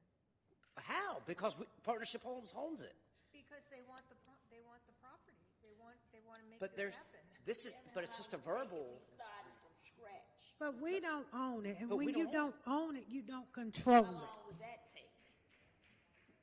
Tony, you're chomping. I mean, that's the problem. Because I'm sitting here thinking, okay, you got due diligence. If you're buying a house or any property, you got a 30-day or 90-day due diligence. You got escrow. Money goes hard. If I could, I think one of the issues, and I don't purport to be a witness for staff on this. I used to be with the largest affordable housing law firm in the state, in the region, and the one thing you can't do ever is to compare other real estate transactions to low to moderate income transactions. Number one, this capital stack is incredibly denser. Number two, you're always dealing with a government partner. Number three, the risk stack is incredibly dense. It is nothing like, I've done commercial real estate development and low to moderate income housing development. They are two different, totally different fish. And this is going at a pace which is about normal. Mr. Watts, I have two. Okay. And So I've you never know what had I mean. a project You be know this exactly messed what up. I'm saying. Did you write the contract with Partnership Homes and loaning them the $3 No. million? Would you have written that contract? Like I said, I'm not here to be the witness for them because I haven't read the contract. It's not at my, it wasn't something I was working on personally. One of my staff was working on it. But if we all want something to happen, while Step Up and Slate are going through this arduous further process, if the city were to figure out how to close, and my understanding is there will be some financial transaction to, or potential financial transaction to Partnership Homes, why would we not, even though the contract says we can't, why would we not want to foreclose on the property or figure out how to make Partnership Homes take ownership with our $3 million, right? That way, we actually have a say-so, and if Step Up and Slate want to buy it, they contract with us. That way, we can put handcuffs on them from a business perspective in which we get escrow, give them a due diligence, and then we can create a timeline. Right now, we can't create a timeline. It's just Step Up going against Partnership Homes with Ms. Kennedy and her department as a third party. At best, you're going to end up back at whatever stage one was in this process, which is like before. How are we not at stage one right now? Because that's the point. You now know that it has environmental damage to the property. You now know a lot more work has been done. It's a long process, and I understand your frustration. I understand the frustration of the audience. But these kinds of deals take forever. Okay, fine. So, folks, think about that thought process. Why would we not, from a council perspective, when we have $3 million invested in this, we've kicked the can down, why would we not try to take ownership? By the way, we can do things fast. We voted on a topic tonight, the Servant Center, which we talked about January 25th, and bam, it's on the agenda. We're going to put some folks in housing sooner than we thought, right? Good, because they're already there. But because they had it together. $3 million. Because they had it together. Back to zero? No. I'm fascinated why y'all won't want to protect our city's dollars and take ownership of a building that's sitting empty that we've got $3 million tied up in. What's $3 million when you got? And then, by the way, if permanent supportive housing is going to be so difficult, we've got partners in affordable housing management and others that Ms. Kennedy brought to us that can do affordable housing. Let's go with affordable housing, save an out parcel for permanent supportive housing, should Step Up and Slate want to continue to do it. Why would we not go forward? We went to them first. But have you gone to them since? Have you gone to them with this idea that says, all right. This was the idea that, wait, please. We went to them first with this project. Okay, so I know Sharon has some comments. Mr. Vetter and Mr. Lipka, what's your time frame to come back to us? You said a couple of weeks. Does that mean our next city council meeting, February 20th, that we can get an update from y'all? Yes, sir. That's you right. said yes, the 20th? February 20th? February 20th, 2 weeks. We'll be able to update you incrementally. We're not going to have a full schedule or project budget at that point, which I hope you can appreciate, but we will continue to work with Tyler, Michelle, and the rest of the staff to have a more material update for you then. I had trouble understanding that. I don't really know what he's saying. I can't hear. It's garbled. What are they coming back with in 2 weeks? I thought that's He said That's what I offered February us. 20th we'll come back with the schedule. It won't be a full schedule, but we'll come back with as many specifics as we can in 2 weeks with you. Okay. I think that's what the city manager Sharon? was looking for. I just have a question. What is the incentive for them to do anything?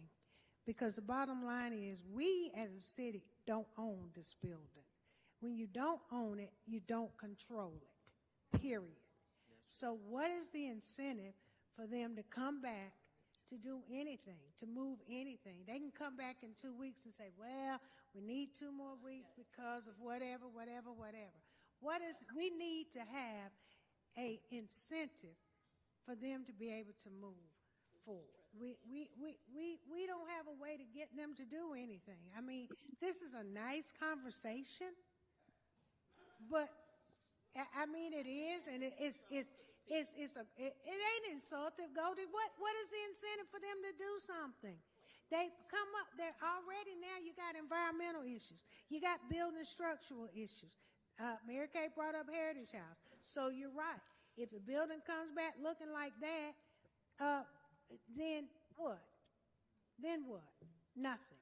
So I'm just saying to you, we don't have any way to say, wait a minute, we need you to move forward. I'd like for us to maybe look at another option. If we retained ownership or were able to get it back from partnership, what could we do? Yes, it's nice to have 200 units. We need housing. I know that's all we keep talking about, but we aren't moving housing. Not the ones that we say we need the most. And those are the permanent supportive housing, Goldie.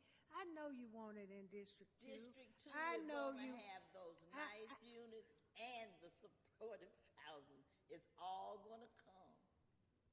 I see it in the future. Well, it looks much better than it looks right now. heaven's going to come too, but I don't want to get there the way I know I got to. So I think, at this point, Mr. City Manager, I think you wanted to know if there was a desire to get more information on this new property, and I would say that there is. So if you could come back in 2 weeks with a timeline. Okay, we will do that. Thank you. And I thank you, Todd and Brian. Thank you. All right. So I guess, we could take a quick break because we're supposed to take it at 7:30 for closed captioning. So if you want to take a 10-minute break now for closed captioning, and then we'll start with our speakers from the floor. Okay?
Welcome back Oh, he's okay.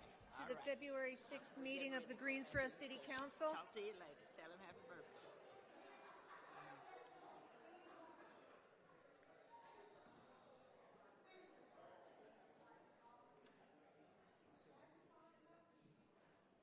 We do public comment first.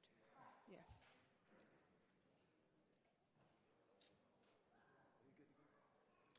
We are now going into the public comment portion of our agenda.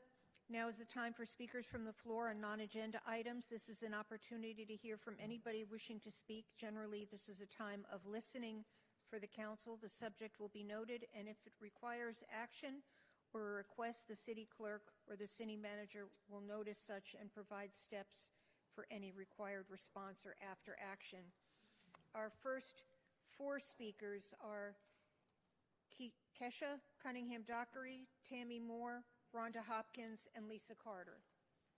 If you would move to the window side.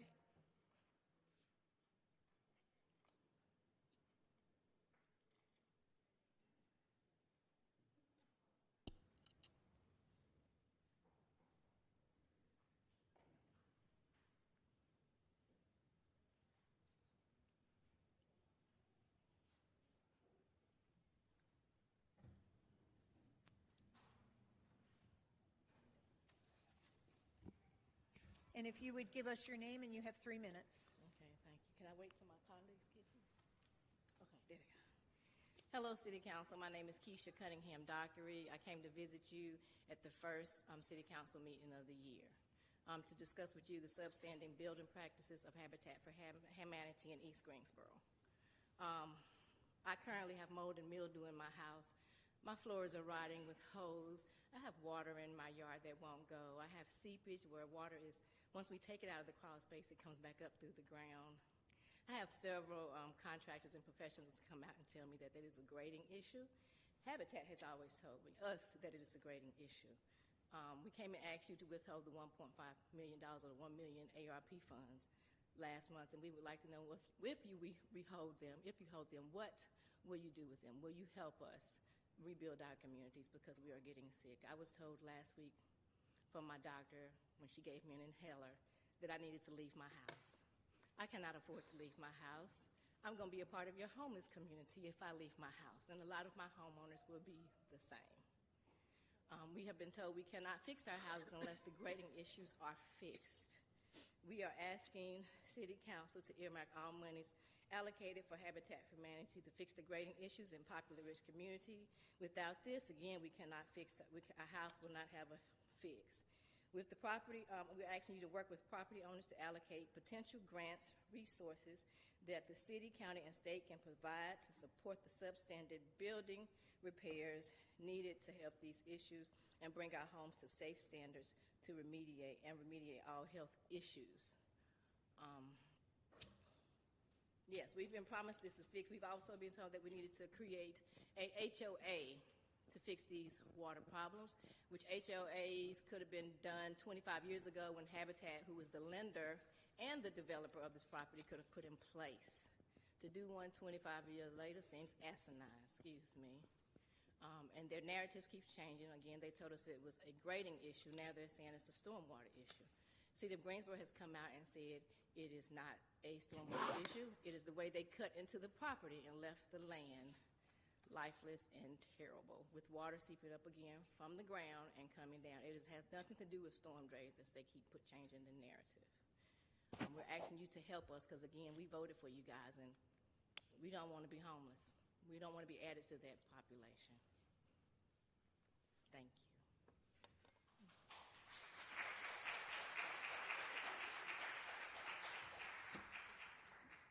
Hi, my name is Rhonda Hopkins. I live in the Poplar Ridge community at 5 Dan Hughes Court.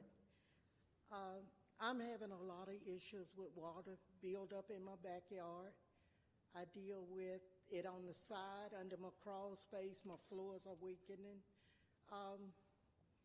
In the wintertime, the house on the side of me, number 3, my water runs across, their water runs across my driveway. My water runs across the next driveway. When it gets below 30, it's a sheet of ice for days. and it's a hazard. Also, I have a lot of health issues that I thought was coming from old age, but I find out it's not. It's because of the mold and mildew. I have trouble breathing. I've got about 60 conditions that I never had until after I moved in my house in 1998. I've been diagnosed with all these conditions and finally found out it's because of the mold and mildew. And it is depressing. It causes you not to feel good. And I am so proud of my house. I thank Habitat for my house. My home leader was Our Lady of Grace Catholic churches. All the Catholic churches in Greensboro worked with me, and they did a great job, but none of us could see what was going on under the ground. Everyone that come in my house and helped me build my house, I had them to write a scripture on my wall. They are inside the wall on the 2x4s. That's how proud I am of my house. I can't take care of this by myself. All I'm asking for is help. I thank you for listening to me, and I hope that it don't take forever for us to get something done like it's taking you to do for the homeless. Thank you.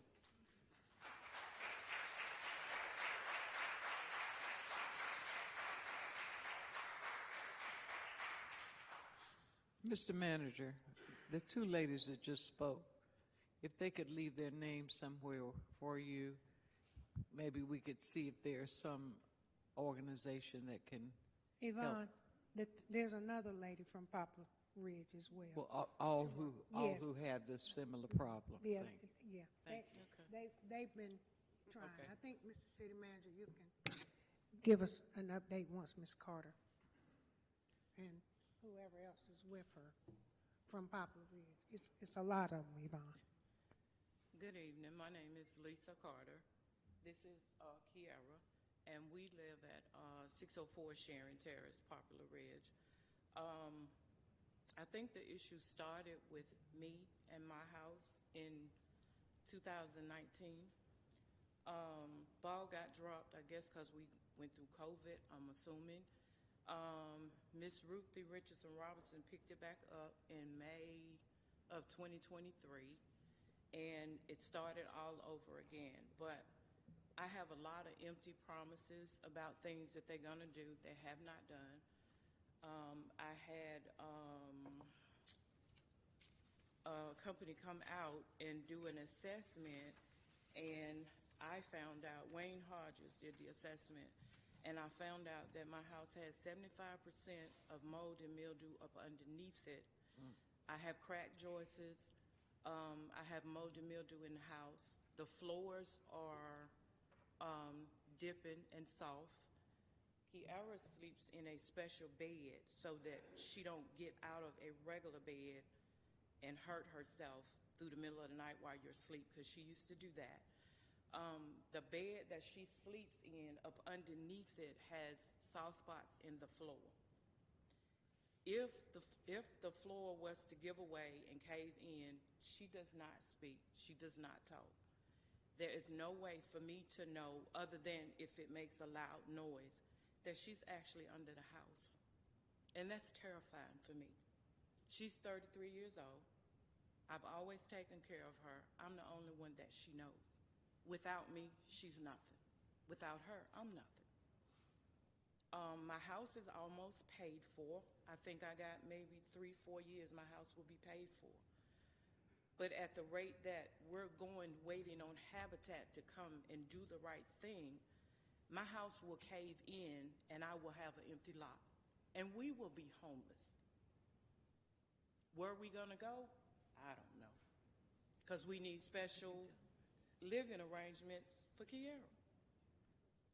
So I'm really terrified, disheartened, and I'm really hurt because I got a lot of promises from David Kawasaki himself. Nobody else got the promises that I got. But when they talk about the issue now on their website, they said it started in 2023. I've been waiting since 2019. And nothing. Nothing. My situation is getting worse. I cannot afford to continue to pay a mortgage and move somewhere else. I can't do that.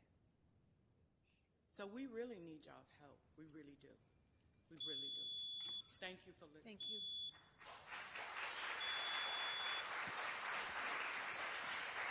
So, I know we're So I have supposed to. Tammy Moore. Would you like to speak?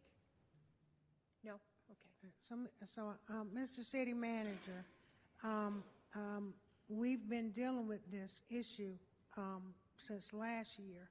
I saw your email today, and I'll say to council, I support reserving that ARP money that we set aside until this issue with the community gets resolved. It may be that they need to use some of that money to help work out some of these issues, and I would support moving some of that from the original intent of putting more housing until this gets fixed and remediated. Mind you, we see 3 people. It is over 20-some people. It's over 40-some people. And so that there's about 40 houses, I think, that's being impacted by the rain, the waters that run down in the back of their houses toward their foundations, under their crawl spaces, and some of them have storm swells. The water is not being diverted properly away from the crawl spaces and the foundations, which are cracking, which means if your foundation doesn't stand, your house falls. And so that is what these individuals are afraid of. And we talk about housing. We just got through talking about housing. We need housing. But we need good housing. We need standard housing, not substandard. So you talk about wanting to knock down a building and make brand new.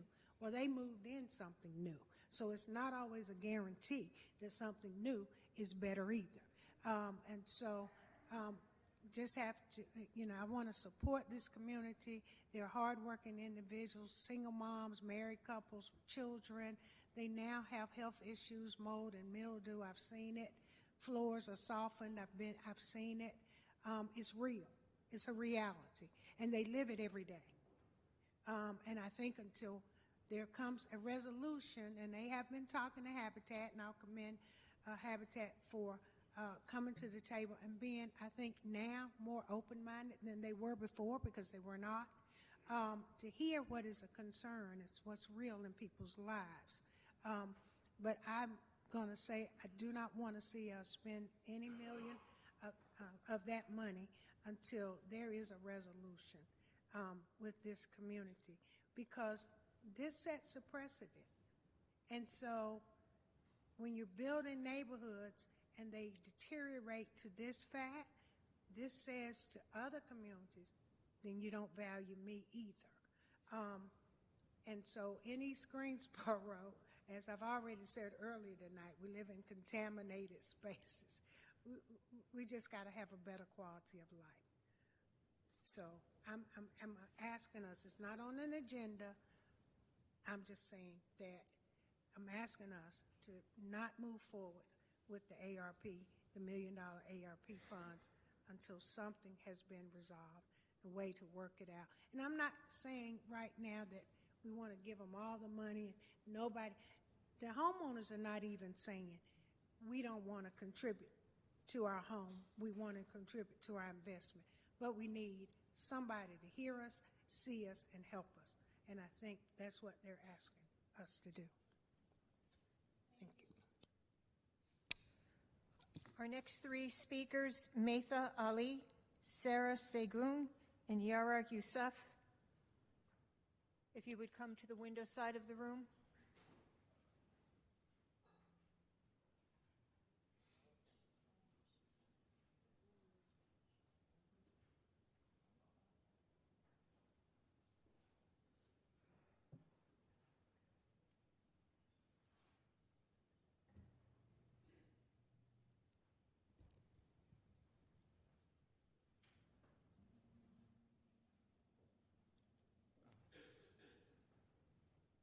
Mithali. Israel continues to blatantly disregard international law after a historic legal ruling by the International Court of Justice. Let's call it what it is. It's a genocide. It's an openly, violently declared genocide carried out by the apartheid state of Israel and funded by our very own tax dollars.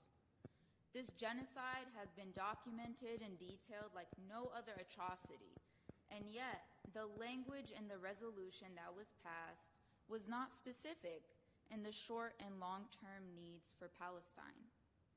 If an end to the conflict includes a permanent ceasefire, then amend the resolution to include that. Why is it so political to include a permanent ceasefire? The resolution should also be amended to urge national leaders to lift the siege on Gaza and to allow humanitarian aid to enter Gaza and to end the U.S. aid to Israel. We have an ethical responsibility to urge our national leaders to stop sending our tax-paying dollars, which is over $3.8 billion yearly, and from Greensboro over $4 million, to aid Israel's illegal genocide and occupation. That money should be invested into our nation, into our local communities, to address homelessness, to address livable wages, to address the lack of accessibility to healthcare, transportation. The list goes on. I stand before you today to ask you to use your positions of power to represent us, to use your positions of power with integrity and with the ethical responsibility. The Greensboro City Council should be more firm and proud to take a stance of justice. We, the constituents of Greensboro and the representatives of Greensboro, are firm in our cries of justice. And you can choose to ignore our voices, but you cannot ignore our votes. Thank you. Free Palestine.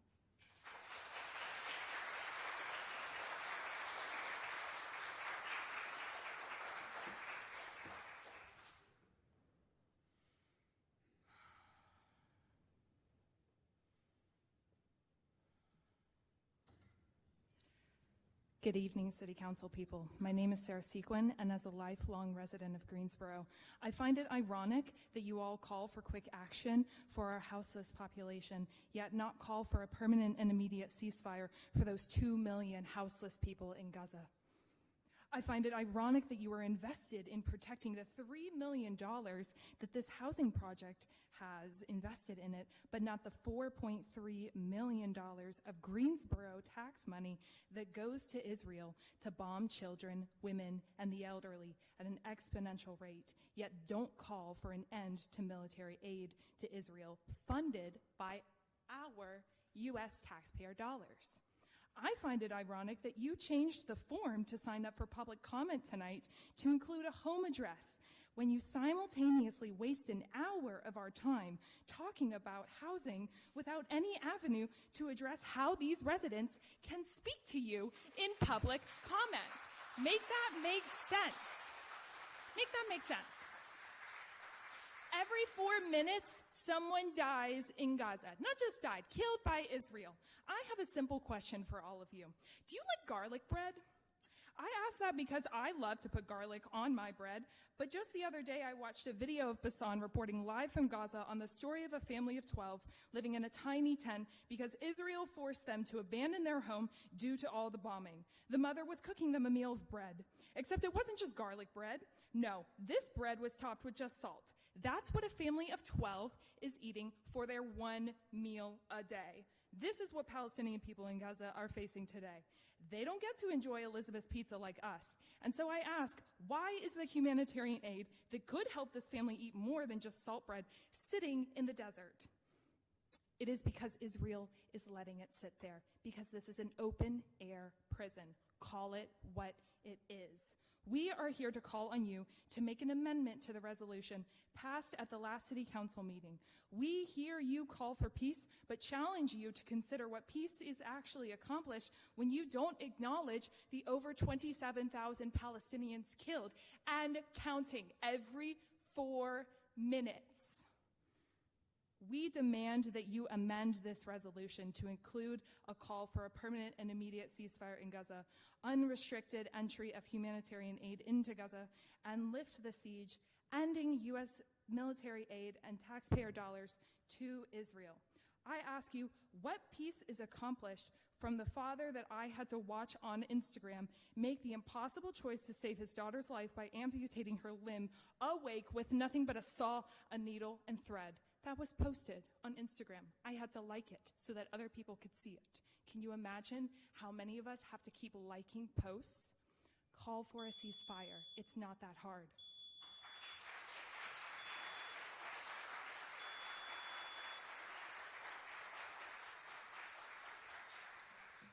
One moment, please. After our next speaker, Dacia Washington, Fletcher Brooks, and Nada Baker.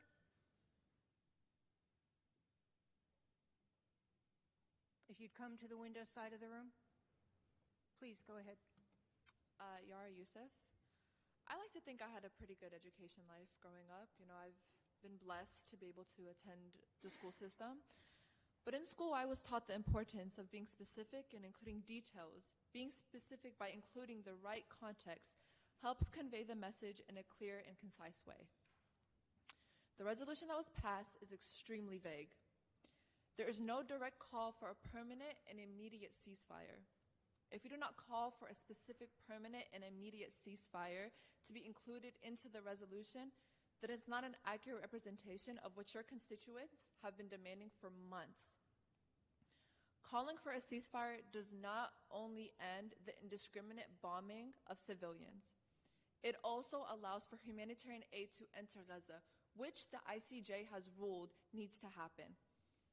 But just yesterday, a UN RWA truck, which helps provide funds and resources for the Palestinian refugees, was hit by a naval gunfire going to the north of Gaza.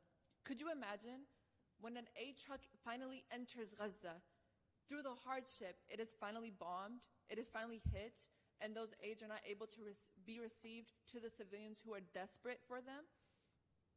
After the ICJ ruling, let's find out what happened. On Friday, following the hearing, 183 civilians were murdered. I'm pretty sure that's more than everyone in this room. Could you imagine if everyone in this room was dead like that within one day, 24 hours, after being demanded that they need to take steps in order to lower the civilian casualties? Not to stop the bombing, just lower it. This wasn't what we wanted. We wanted them to call for a ceasefire. But even with what they did wasn't fully to what we demanded, Israel still indiscriminately bombed civilians. Saturday, 174 civilians. Sunday, 165 civilians. Monday, 215 civilians. Tuesday, 114 civilians. And Wednesday, 150. That was from Friday, from when the ruling happened, till Wednesday. There are still so many days that follow that, and there are still so many innocent civilians who are victims to the Israeli occupation and their indiscriminate killing of the civilians. We come here to emphasize our demands that should be included to the amended resolution. We want you to include calling for an immediate and permanent ceasefire, to allow the unrestricted entry of humanitarian aid to reach these civilians, and for U.S. to end military aid and taxpaying dollars to be sent to Israel when we have issues right at home that we need to attend. Thank you. Thank you.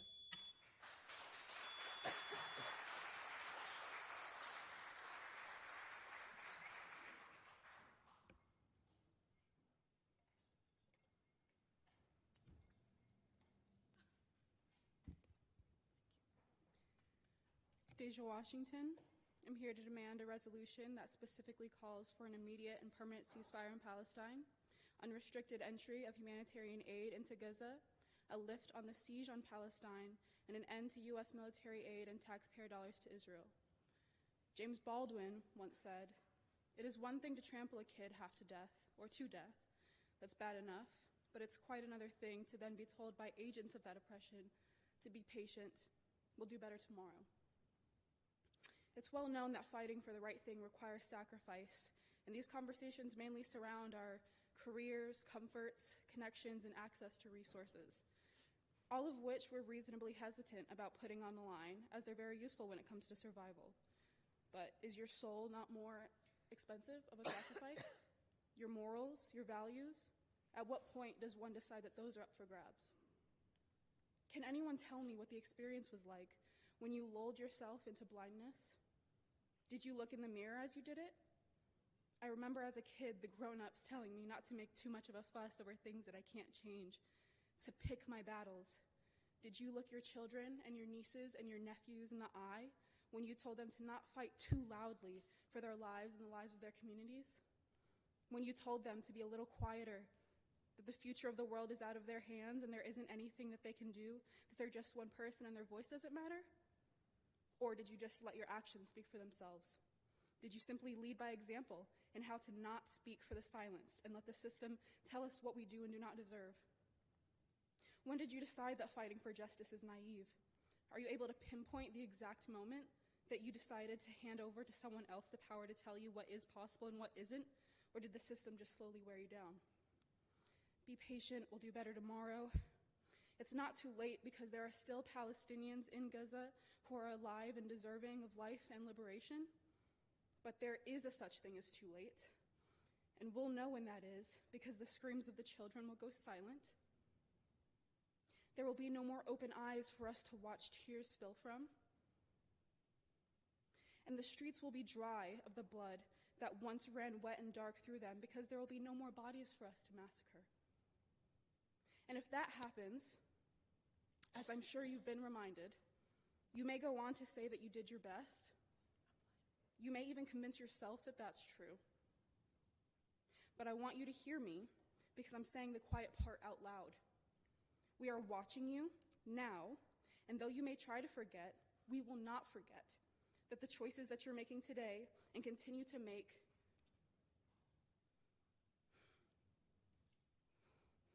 we will not forget these choices. Palestinians have been more than patient with you, with us, and we know very well that while we may pay for that patience and our comfort, Palestine is paying in blood, and we are already drowning in that debt.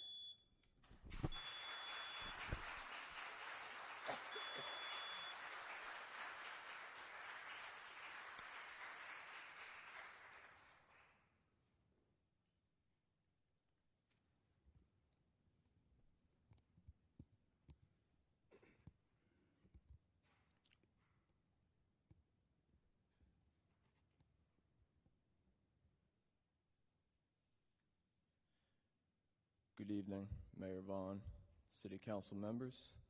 My name is Fletcher Brooks, and I'm here tonight to ask that you all publish a resolution calling for an immediate and permanent ceasefire in Gaza, calling for the uninhibited entrance of humanitarian aid into Gaza, and the end of U.S. military aid to Israel. I can only speak for myself, but I will say that I appreciate the peace and support resolution. That does mean something to me that you all responded to a degree to our concerns. However, I would argue, with all due respect, that while it's noble to counter hate in our community, that can and should go hand in hand with achieving peace in Gaza, and that has to start with a ceasefire. I've seen in recent weeks on the news settler violence, people in Israel blocking aid trucks from reaching families in Gaza, and a long list of depraved behavior. But I want to point out that there are also diverse voices calling for peace in Israel and Palestine, and that those most affected, in particular, some of the hostages who were released back to Israel during the November pause, have been some of the loudest voices asking their government, demanding from their government, an end to the assault on Gaza. One of these voices was a woman named Hagar Brodich, and I want to quote her when she described the bombardment that she experienced when she was in Gaza. She said, "It's hard to explain to a couple of 4-year-olds that the one bombing them is the IDF. It is their own army that was supposed to protect them there in their homes, where it has instead abandoned them. Now it is shelling them while they are in Gaza. These stories show us that violence just breeds more violence. Finally, I want to respectfully point out that the intuitions of many of your constituents have been spot on. When we were here a month ago, we pointed out that this violence would spread. We pointed out that on top of the tens of thousands of people who've died in Gaza, other people in the region were at risk of the harm of what could more fairly be called a war instead of a one-sided assault on an innocent population. Since then, what have we seen? 3 U.S. Service members were killed this past weekend. If Iran and the U.S. go to war, I can guarantee you our warnings will be extremely relevant, and I hope that you urge our national leaders for a ceasefire to stop that from happening. Thank you.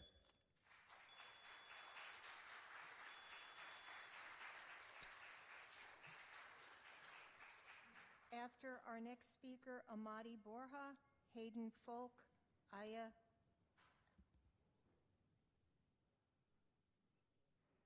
Abdelaziz, and Juliana Gannon. Thank you. Neda Baker, is it going through? I'm here demanding an amendment to the Peace and Support Resolution passed a few weeks ago by the City Council. The resolution statements represent general humanitarian values, but fail to include our specific pleas to urge the Biden administration and the U.S. Congress to call for an immediate, permanent ceasefire in Gaza and unrestricted humanitarian aid to reach all of Gaza. Every 10 minutes, a child in Gaza is martyred. Every hour, 2 mothers in Gaza are martyred. Every day, Israel commits several massacres, martyring over 100 Palestinians. The word martyr is used by Palestinians to describe any person who was killed by an aggressor, regardless of religion. Your Peace and Support Resolution reduced the ongoing genocide of Palestinians to some sort of religious issue. Israeli airstrikes have targeted and destroyed every single aspect of Gazan life, from healthcare to education to women's health to food security. It's an attack on all Palestinians, Palestinian Muslims, and Palestinian Christians. Israel airstrikes have destroyed more than 50% of buildings, including homes, refugee camps, bakeries, hospitals, schools, universities, churches, and mosques. I sat listening to you all discuss concerns and plans for the homeless and housing crisis in Greensboro. I can't imagine how difficult it is to find appropriate housing right now. But what I really can't imagine is finding a safe place under constant bombardment and airstrikes. Nearly 2 million Palestinians in Gaza have been displaced with nowhere safe to go. What makes us in Greensboro so different from the Palestinians in Gaza? We have to reject the normalization of the U.S.'s involvement and support for Israel.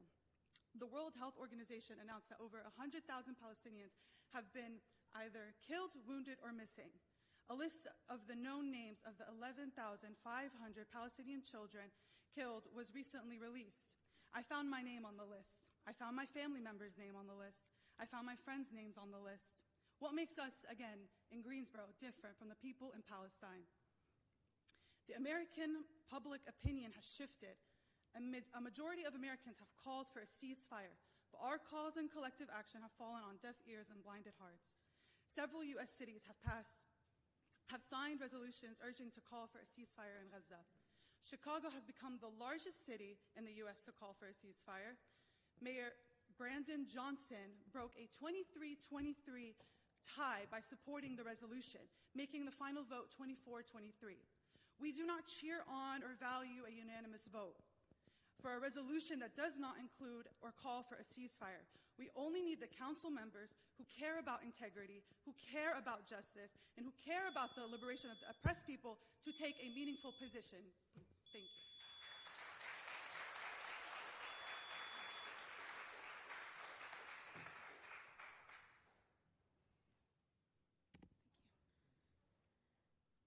Aya Abdelaziz. I'm here demanding an amendment to the Peace and Support Resolution passed a few weeks ago by the City Council. The statements in the resolution fail to include our specific pleas, specific pleas to urge the Biden administration and U.S. Congress to call for an immediate permanent ceasefire in Gaza and unrestricted humanitarian aid to reach all of Gaza. We have been very clear with our demands in the previous public sessions and as we rally in the hundreds in Greensboro. So I ask and I invite the City Council to join us in reality, which is that it's day 123 of Israel's mass execution of Palestinians and the mass destruction of Gaza. The reality is that the U.S. is supporting and defending Israel's genocidal regime, which has killed at least 27,000 Palestinians, including at least 11,000 children in 4 months with our tax dollars. Our elected officials are ignoring the majority of Americans' demands for a ceasefire. So we turn to you, our local representatives who are engaged in our communities. That is why this is a local issue for those who were concerned last meeting. We have been following the Palestinians who have recorded, documented, and shared their slaughter and forced displacement. We have witnessed new levels of Israel humiliating Palestinians. We have seen the dehumanization of Palestinians in major news outlets. We have seen our leaders' double standard and hypocrisy, revealing which lives are more valuable.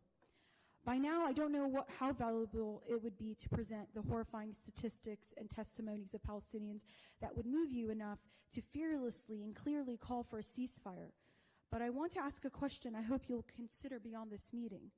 What if all your work in public service, caring for and connecting with this community was preparing for you for how you would respond to the genocide happening right now? In honor of Black History Month, I want to end with a quote by Malcolm X. I've had enough of someone else's propaganda. I'm for truth no matter who tells it. I'm for justice no matter who it is for or against. I'm a human being first and foremost, and as such, I'm for whoever and whatever benefits humanity as a whole. If it isn't obvious enough, Israel's killing of 11,000 children does not benefit humanity. Israel displacing and starving millions of people does not benefit humanity. The U.S.'s involvement in this genocide does not benefit humanity.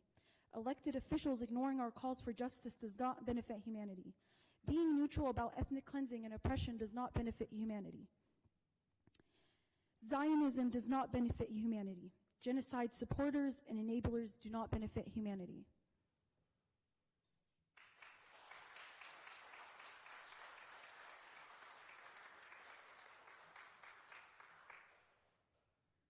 My name is Imade, and I'm a Greensboro native and a Guilford County Public Schools graduate.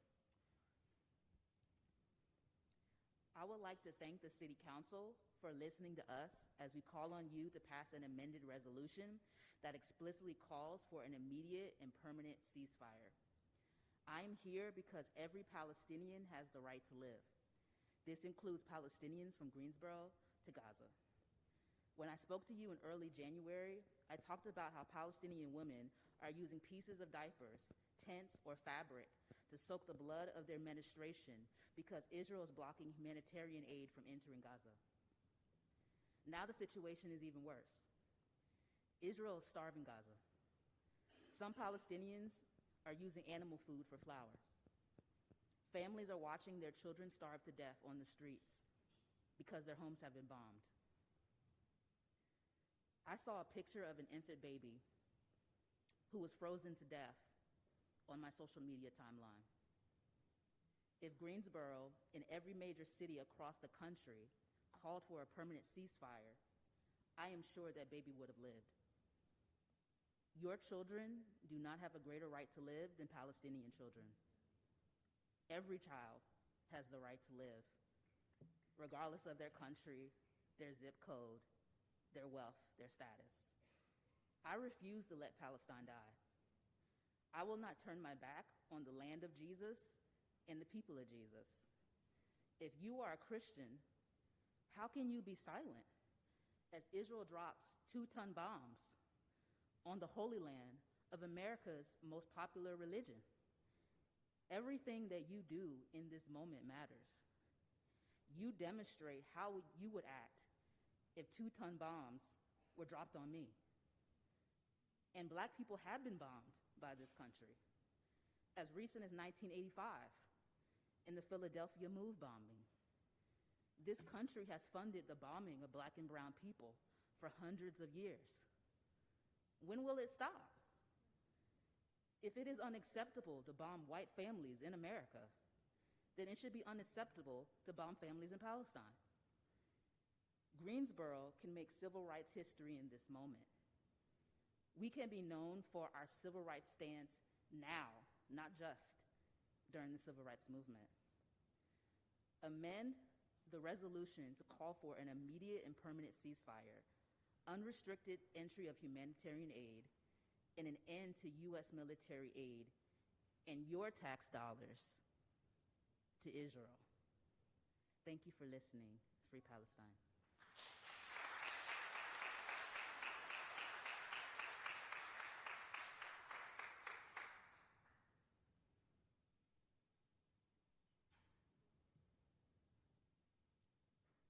Can I go?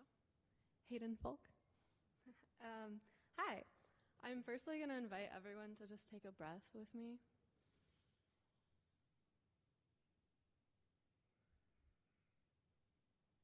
What can I say that hasn't been said? How many more stats need to be shared? How many more stories of martyrs, torture, bombing, starvation, terror, occupation, stolen land, stolen dreams? How many more children, mother, fathers, grandparents have been murdered since the last time we all gathered together?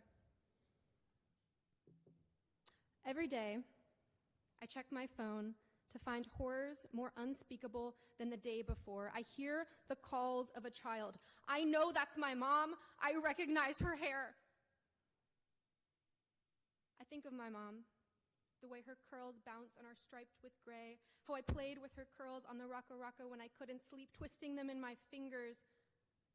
I would also recognize her body by just a single strand of her hair. How much more of this?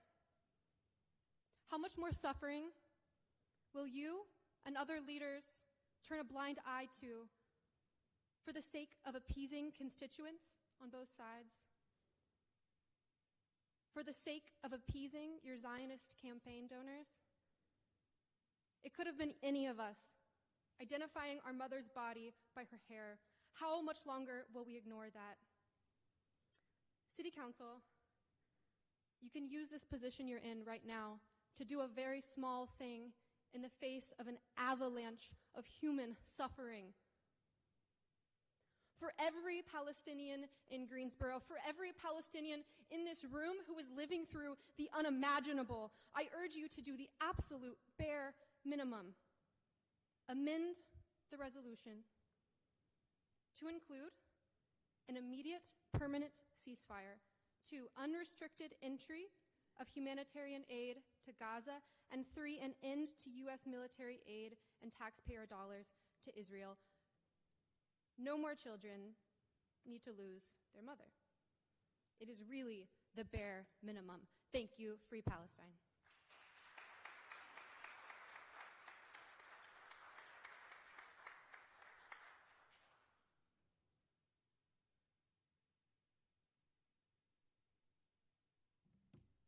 My name is Juliana Ganem. I've been a resident of Greensboro my whole life. I'm a Palestinian Christian, and I am here to demand you amend the resolution you passed that was vague and unhelpful and call for a permanent, immediate ceasefire, because when you do look it up, there is such thing as a permanent ceasefire. It exists. All aid to the apartheid, fascist, settler colony of Israel cut from the U.S. Acknowledge the genocide for what it is. We've sat here for months explaining to you. We've talked about the apartheid system. We've talked about the genocide going on. 100,000 people in 4 months. Murdered, buried, missing, dead, bombed, killed. That is insane. That's unreal. And you guys can't call for a ceasefire? You agree that you want peace. You want a lasting peace support for the conflict. It's not a conflict, it's a genocide, so that needs to be amended, first and foremost. How can you have a lasting peace without the ceasefire? That literally does not exist. It should not be political to call for a ceasefire. And if you're worried about a ceasefire getting broken, as you said, we're worried about that too, because last time Israel did break the ceasefire, the humanitarian pause. They did break it and they did bomb it. That's why we're also asking for you guys to support the end of military aid, financial aid to Israel, so that they can stop occupation, they can stop having the means to break the ceasefire, because war criminal Netanyahu said himself, if the U.S. were to stop funding Israel, then do you know what would happen? In 3 days, he said they would crumble. That is why this is a local issue. That is why this is our problem. This is why you guys need to take a clear stand. There is nothing else for you to do besides listen to your constituents, use your power, find your humanity, and call for a ceasefire, a permanent ceasefire, because those do exist and they are real. We looked it up. It's true.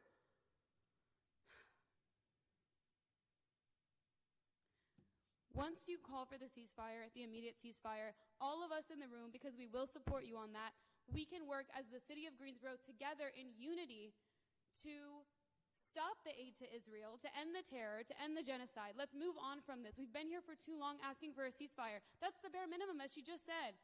Let's move on from this so that we can do the real work to actually raise our voices even further from Greensboro. As a group, you're our representatives. We're begging you. We've been begging you. Listen to us and call for the ceasefire. It's not political. It's saving lives. 100,000 people. That's probably not, doesn't even cover it, actually. That's how many in 4 months, due to our money, only our money, our American dollars. Call for the ceasefire. Amend the resolution. Find your humanity. It is that simple. It is literally that simple. Do your jobs.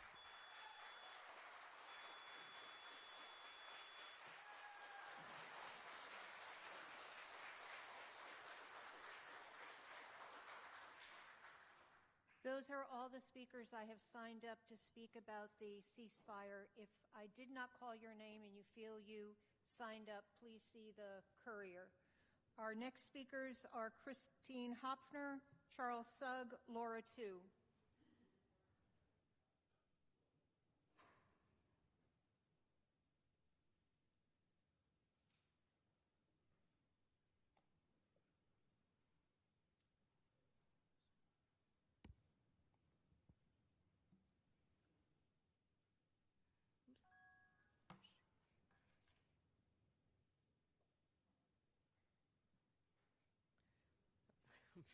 I'm trying to get it on my phone, sorry.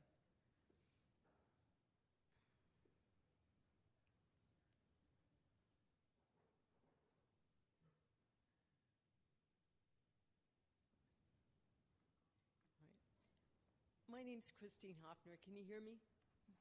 At last month's meeting, I asked you all questions about illicit massage parlors in Greensboro, but I haven't gotten any answers. It's troubling that City Council doesn't take its responsibility seriously to answer citizens' questions, but especially in a case like this with lots of disturbing and confusing aspects. I'm skipping over police actions and arrest, inactions in closing businesses, and the chief's meeting with News and Record. Instead, my focus is what the city can do from now on to forestall human trafficking operations from opening here.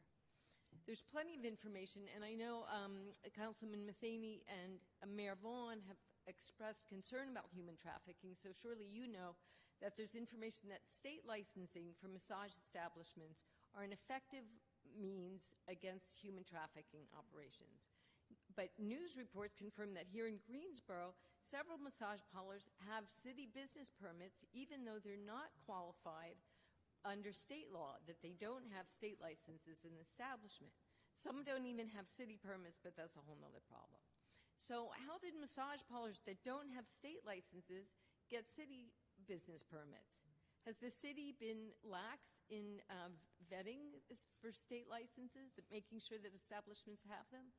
I looked at city ordinances and didn't see a way to check that they had a way to check on state licenses for establishments. Section 14.5-4 covers business permit requirements for massage and bodywork therapy. It says applications for city permits which are filed, can I stop for a minute?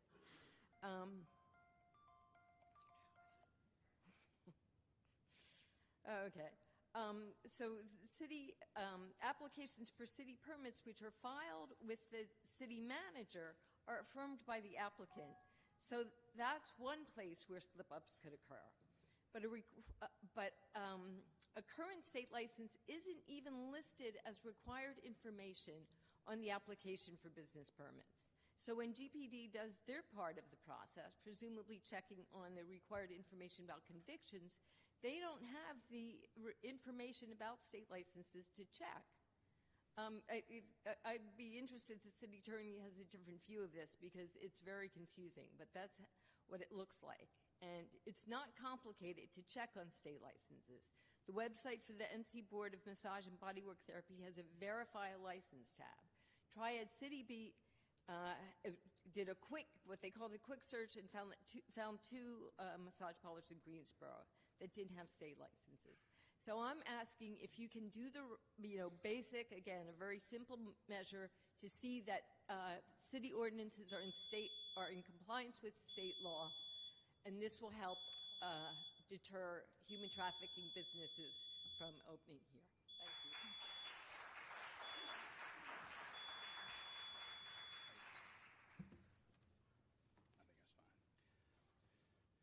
Madam Mayor, honorable council members, thank you for this time.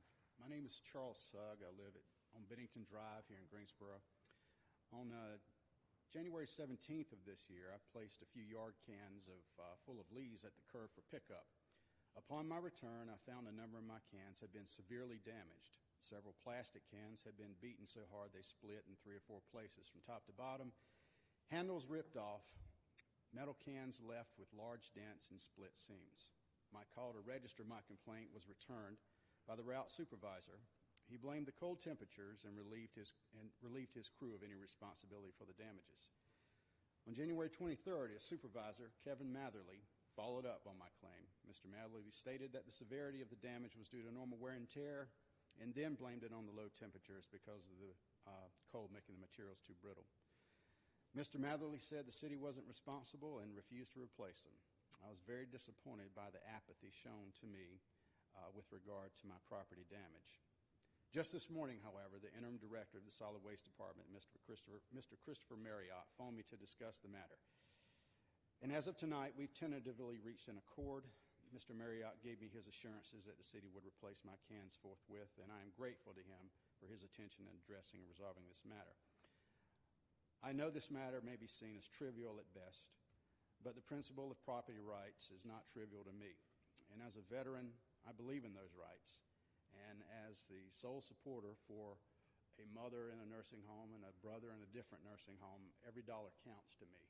So I'm grateful to all of you for the opportunity to address the council and redress this grievance. Thank you. Thank you. After Laura 2, Robert Hoke, Ben Holder, Paulette Montgomery. Hello, Mayor, council members, my fellow speakers. I'm inspired by all of you for your passion and for the people at home.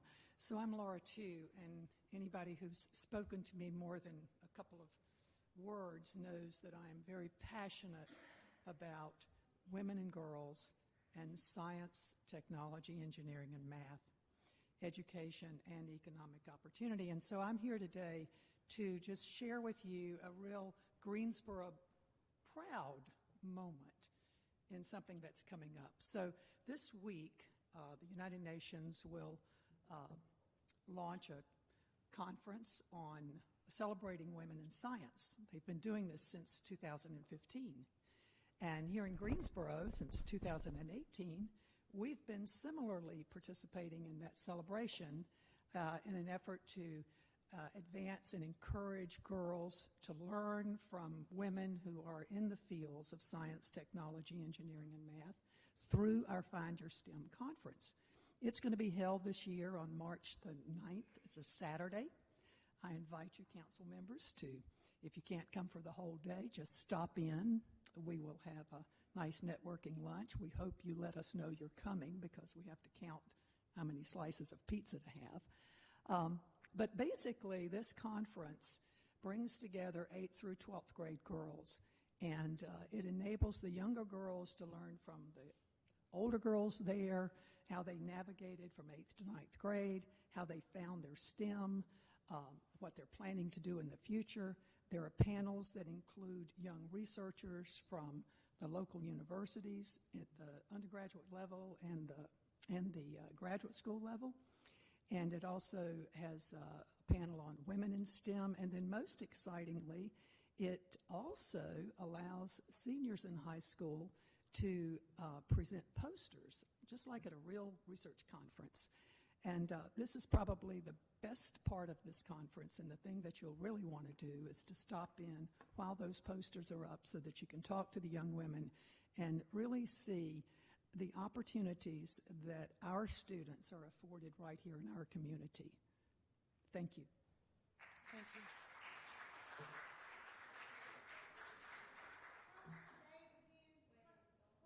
Laura? Yes, ma'am. It is Saturday, March the 9th, at the Joint School of Nanoscience and Nanoengineering. I don't know whose district that's in, but it's 2907. I had a feeling. Eastgate City Boulevard. I have flyers and bookmarks if you'd like to give some out in the community. It is completely free. We're very fortunate this year to have a grant from Ecolab Foundation. We also appreciate grants previous years from the Community Foundation. But this year, really nice to have a grant from Ecolab Foundation as well. I will do that. Yes, ma'am. Thank you. Thank you. Thank you for the question. Next speaker?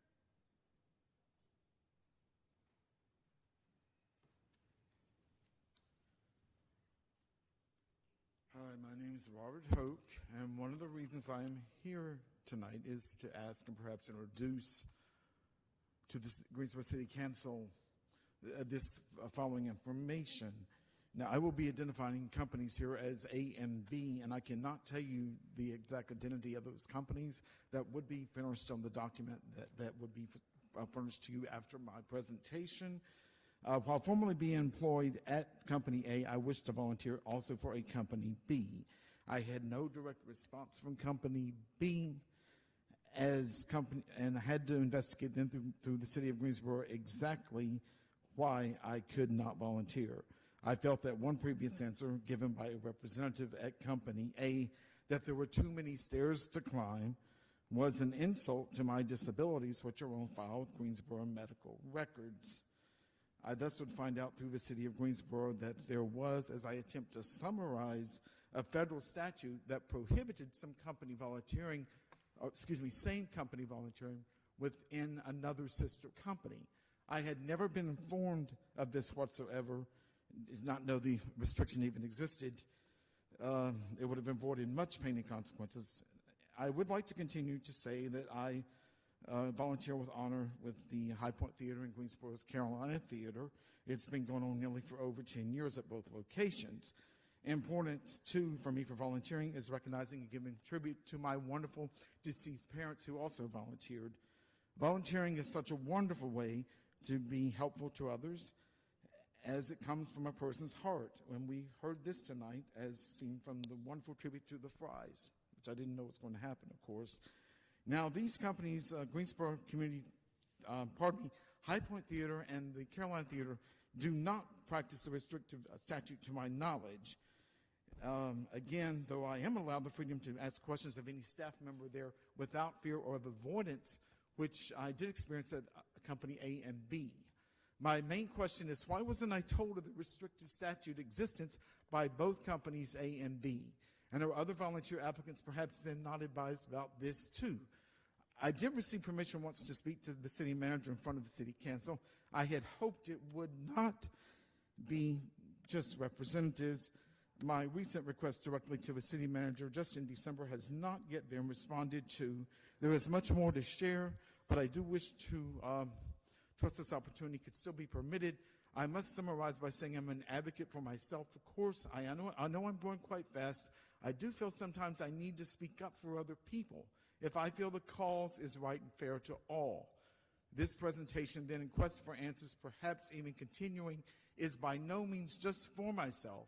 I continue to seek resolution to these problems and also the rights for volunteers to be informed of their restrictions. Thank you. And I suppose that's it. Thank you very much.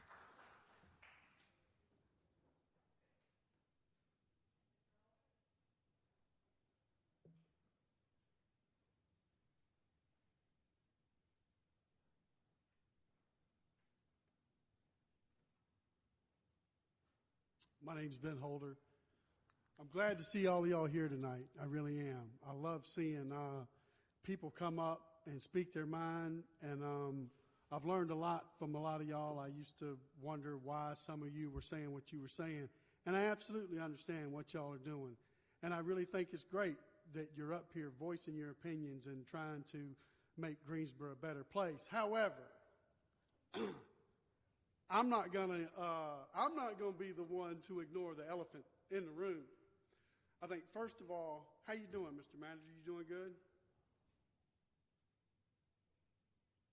How's your shoulder? You doing all right? Are you? You doing good? So, as y'all well know, the city, Mayor Vaughn and her cohorts had another cover-up, uncovered. City manager had a 911 call from his private residence, and John Hammer asked for it, and the city was like, not giving any information, holding on to it, covering it up. And then John Hammer got an unofficial document, and then Nancy Vaughn and everybody fessed up to it.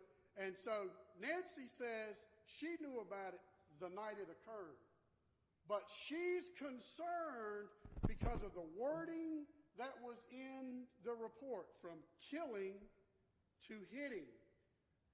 Were you not concerned the minute you looked at the report the night it happened? Oh, no, I'm not rewriting it. I can't wait. You're saying that I'm wrong. Well, hours after what was it? When did you learn about it then, Miss Mayor? So they covered it up that long from you. Well, I know you said you wanted people to respect your private life, but, once you're a city manager and you call 911, anybody call 911. It's not a private life anymore. So, ladies and gentlemen. Super Metro 911, what is the address of that?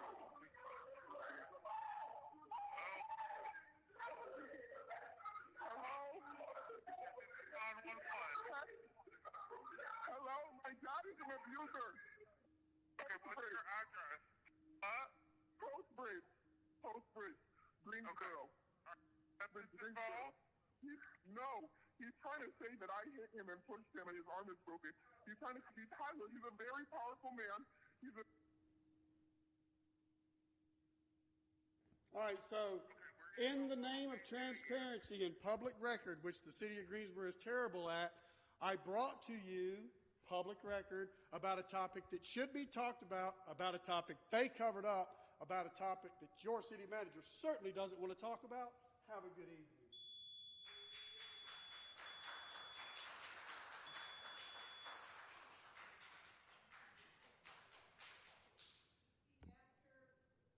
After Paulette Montgomery, Rebecca Ellicent, Bill Marshburn, Karen Coble Albright. Hi, I'm Paulette Montgomery, and I'm here to talk about the massage parlors.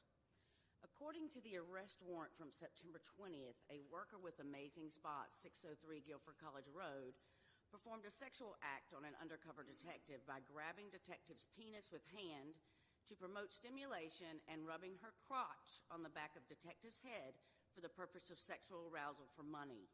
Let's read it again.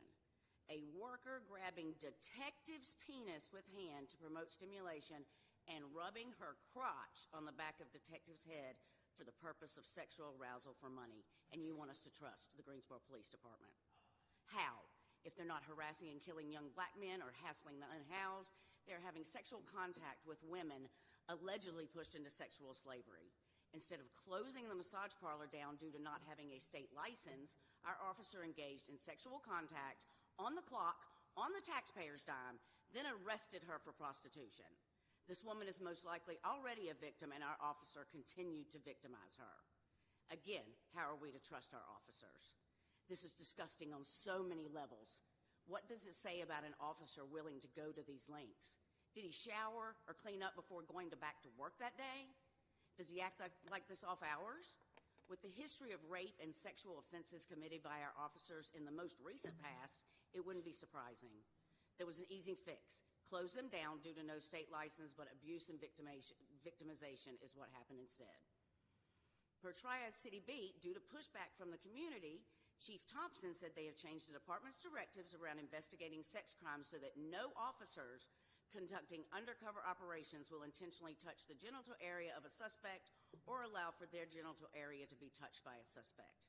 While that is a welcome change, had there not been pushback from the community, would there be any changes going forward? What does that say about our current officers and our city leadership? Thank you.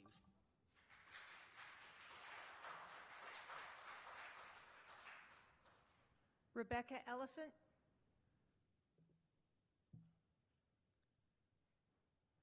Bill Marshburn. Is Karen Coble Albright here? I know. Hester Petty, Jared Insurgent, and Toad of the Mountain.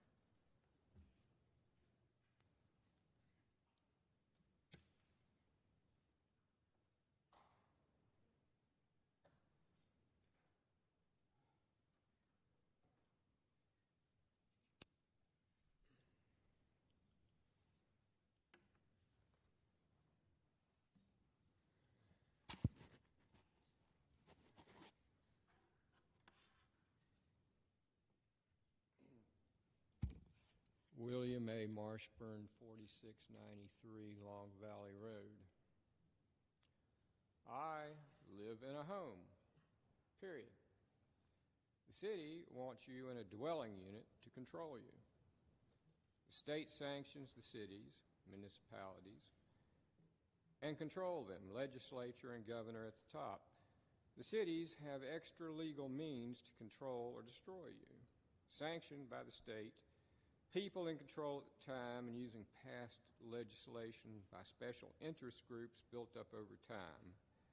These cunning people. These people and their agencies are apparently hiding something. People can be used knowingly or unknowingly at first, but at some point, one becomes a participant. Here's a thumb drive in my pocket of information, much of which given to the council in the past. I can't afford one for each council person anymore, so I will give it to the city manager, if that's all right, Madam Mayor. Should I give it to you? Thumb drive. Information on a thumb. Give it to who? The courier. All right. Where was I? I can't afford one for each council person anymore, sorry. So I will give it to the city manager representative. Is that okay, Madam Mayor? Yes, I just asked that. It's okay. You and the council will get it by electronic distribution, I assume, all council members. New item. I get no answers from this governing body and their agencies. The county and its commissioner, heading county health, should be chief to reply. The 2023 leading causes of death statistics have been withheld. The data brief references key findings from 2021 mortality data, not 2022.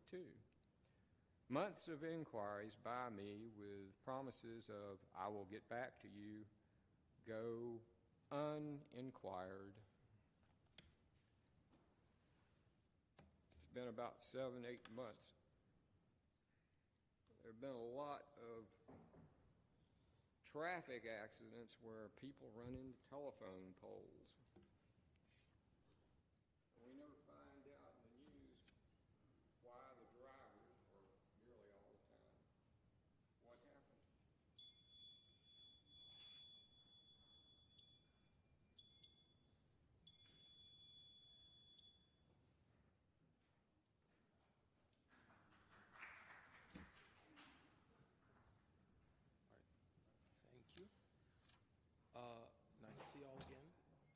I'd like to start by warning any parents in the audience or anyone who might be sensitive. I'm going to be talking about sexual.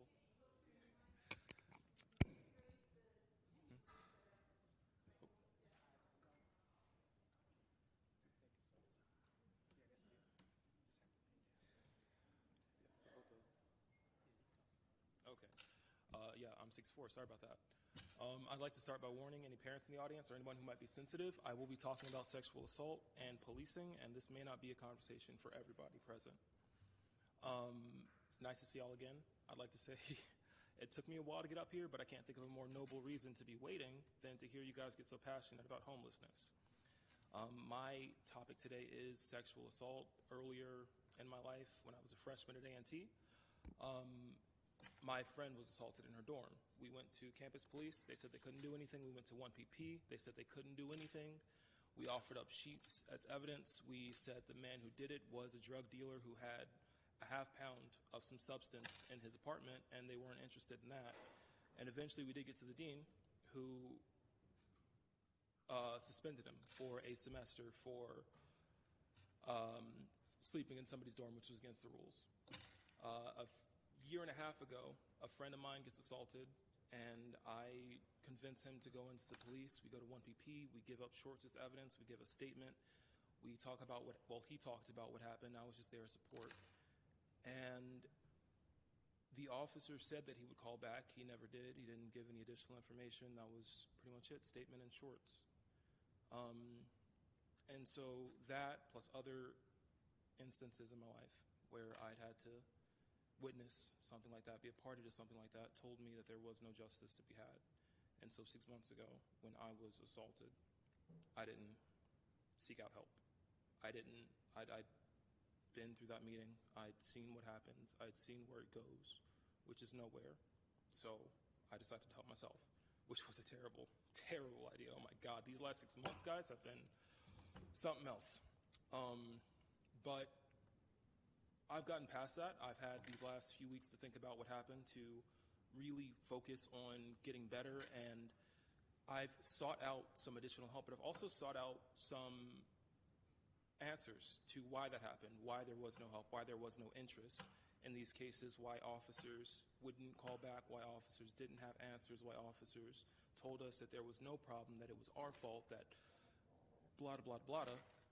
And I learned that we have something called a Family Justice Center, which is like our version of Law and Order SVU. Like, they handle these cases. They have counselors and free help and people who are trained in this matter, who we were never, ever, not once suggested to go to.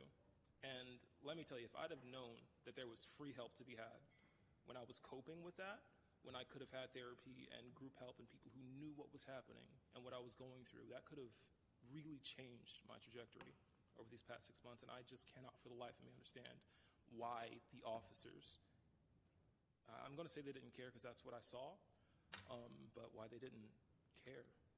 Yeah, thank you.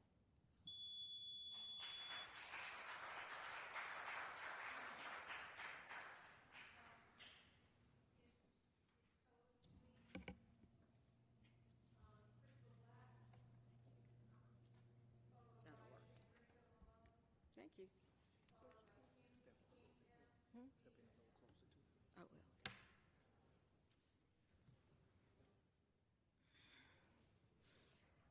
Good evening. My name is Hester Petty. Haven't been here for a while. Hadn't planned on speaking tonight until I got here and found out I was being barred from coming in to listen to the resolutions. We heard that there was no space in here, which was a lie, because there was obviously plenty of space here. There were at least 20 people standing outside waiting to come in here, and about as many sitting and waiting to come in here. So I didn't have a chance to applaud the two legal heroes that were represented here tonight, Reverend Allen and Mr. Fry. They were like being somewhat attached to the legal profession. I knew both of these men and respected them and would have loved to have been able to applaud them in here. The City Council chamber is open to the public. That's what it says right here on the agenda. But it wasn't open tonight. Why? Because there were seats here. You were discussing city business. You were taking votes. And most of us were standing out there trying to read it on the screen. You look puzzled, but that's what happened. And I finally asked an officer, I said, look, the city manager is about to do his report. Can I go in and listen to the city manager's report? He came in here to get permission from somebody. And finally, he did let me come in. It was the city manager already halfway through his thing. I would have missed not only that, but the whole thing about the Regency Inn. That's important stuff for the public to know about. I don't want to have to go home and watch a rerun on the city television video plays. That's not the way to treat the people. This is the people's house. I have a right to come in here. And I don't know why this happened, but you need to find out why and make sure it doesn't happen again. Thank you.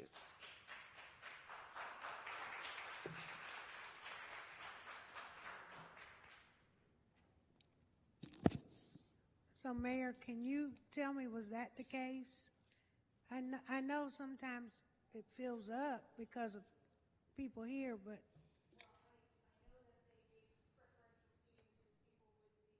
getting the resolutions first, right?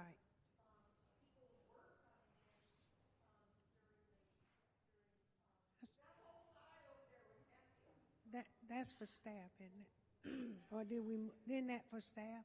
Or we don't need to make it that for, though, because there are not that many. We did here. not make that decision, and nor did I know about it. Yeah. Yeah, I will. We will.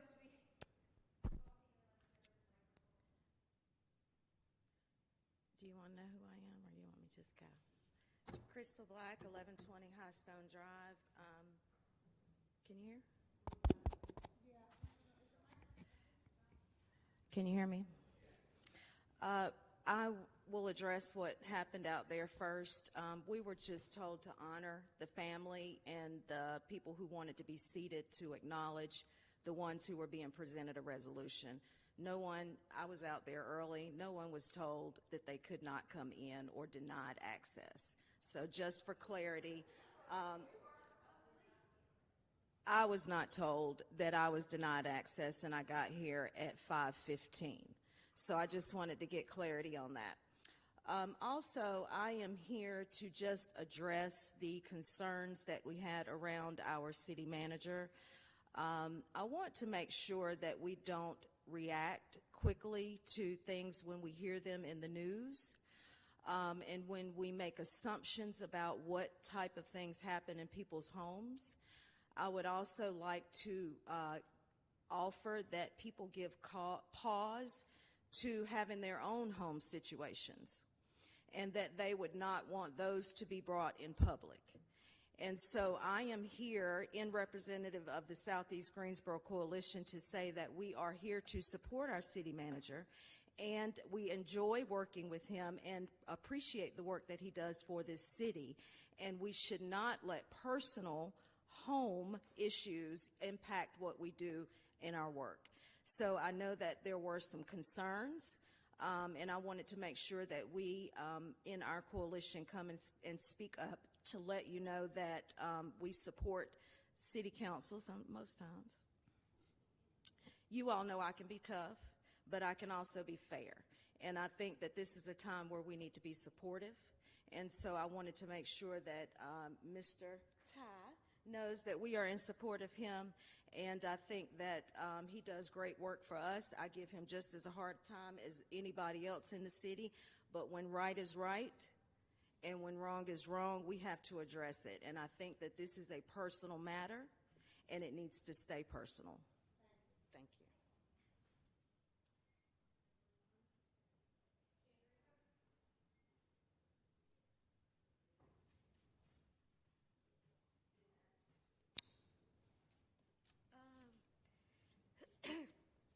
Sedgefield Garden apartment refused. I'm sorry, we can't hear you. You're going to have to get closer to the microphone. Sedgefield Garden apartment refused to renew our lease because my mom called the city to report the plumbing, mold, and mildew issues. That is making my brother sick, one having asthma and the other having a trach. Please help us today. Thank you.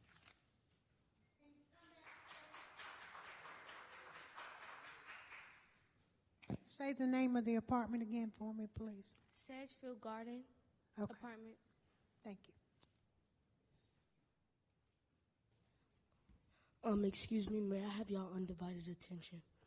My name is King, and I would like to address about Sedgefield Garden and how they don't clean the apartments. We have mold in our apartments, causing me and my little brother to get sick, us being in and out of the hospital, stressing my mom out, and Don Vaughn is supposed to be over Sedgefield Gardens, but he's not helping them. He's not telling them what to do, not telling them to clean the apartments and all that. They trying to tell me and my mama that we need to clean the mold out the apartment. And Did you also, say Don Vaughn? Don Vaughn, the attorney of the apartment. Yeah. Your ex-husband. No. Yes. He's not over Sedgefield Gardens. He's the attorney representing those apartments. Continue. And also the toilet, it doesn't work. We had to go a whole weekend without being able to use the bathroom at our own house, and they refused to come fix things at our house.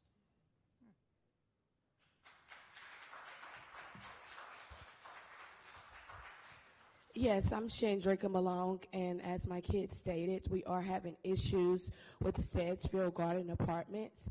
Due to me and my discrimination lawsuit against Sedgefield Garden, Mr. Don Vaughn is the representative, the same one that was allegedly charged with delinquency of a minor. Could you step back a teeny bit?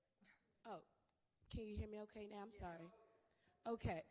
So once again, I'm Shandrika Malone, and I'm a tenant at Sedgefield Garden Apartments. Recently, Sedgefield Garden Apartments was charged with discrimination against me and my children, which the representative for that apartment, for that lawsuit, is Don Vaughn, Nancy Vaughn's husband, which I feel as if it's a conflict of interest because you're representing the city and he's representing the apartment. Well, your ex-husband. So I still feel like it's a conflict of interest. I feel like because I told my attorney, which I got from the city, that Mr. Don Vaughn and my attorney was close friends, and when I addressed my attorney with that matter, he stepped down on my case. The city informed me they would give me a new attorney. It's been about 8 months. I don't have an attorney with this discrimination lawsuits. Me and my kids have to sleep in a molded apartment with the floor deteriorating and water molded in apartments. I'm paying $1,000 and nothing's getting done. They told me if I drop my lawsuit, then they would fix the problem. I'm coming to you guys advocating for me and my children so we can get some type of resolution to this matter.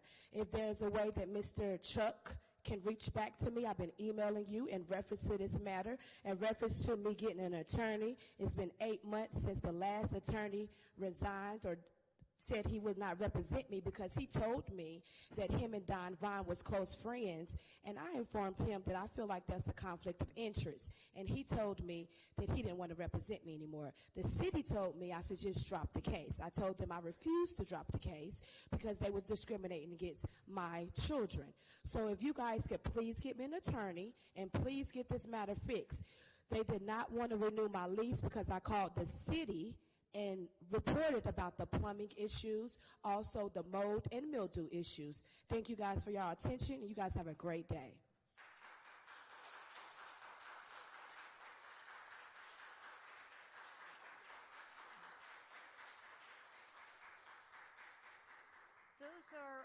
Those are all of the speakers I have signed up to speak from speakers on the floor. If I've missed anybody, nope, got everyone? Okay. So we will now move on to our consent agenda.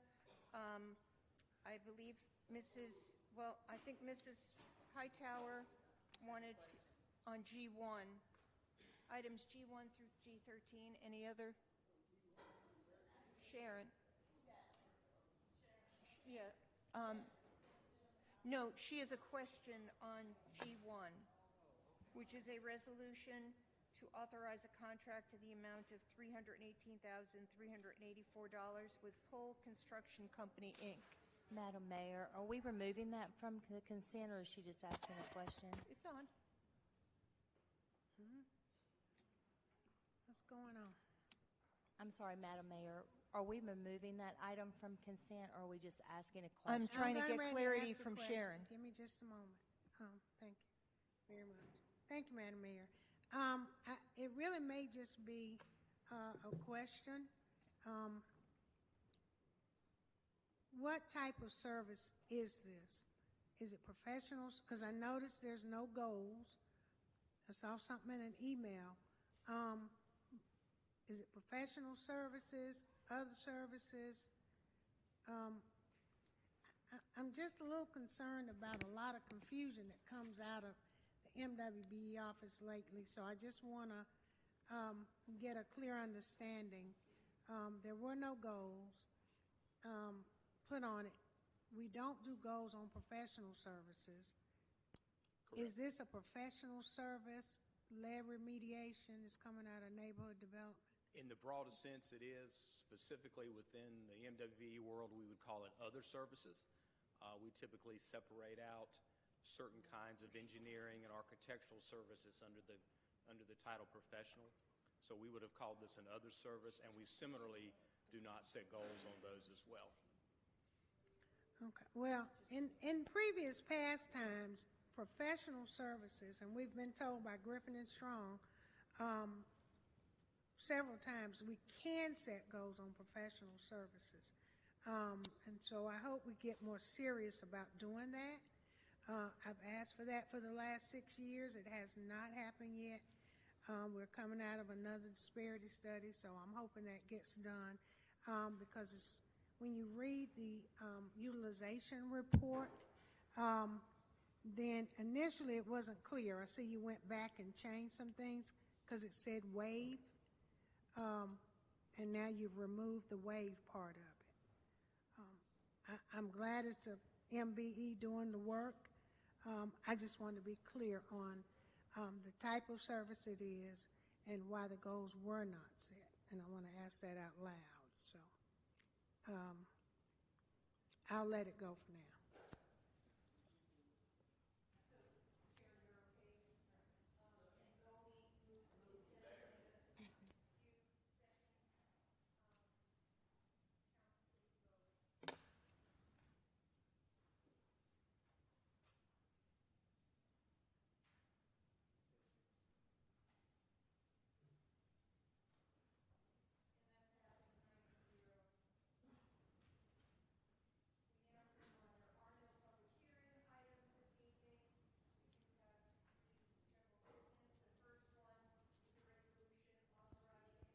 Madam Mayor. Sorry.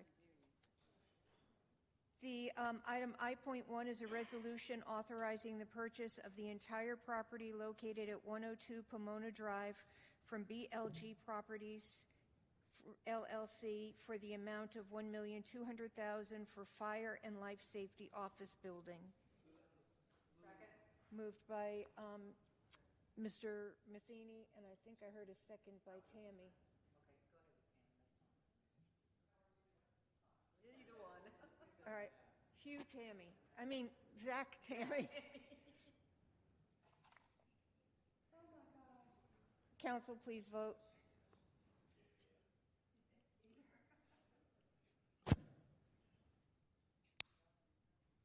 That passes 9-0.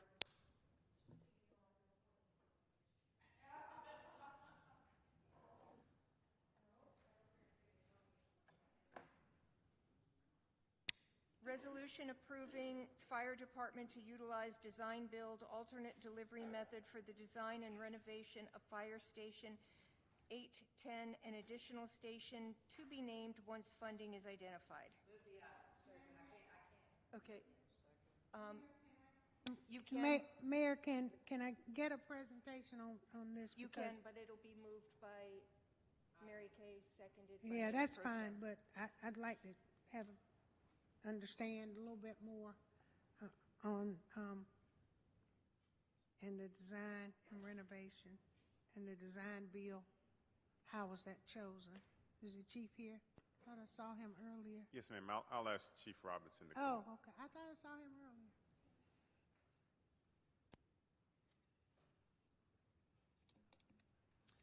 Mayor, members of council, thank you for your question, Councilwoman Hightower. I think the main reason we chose design build is the city will just have one single contract.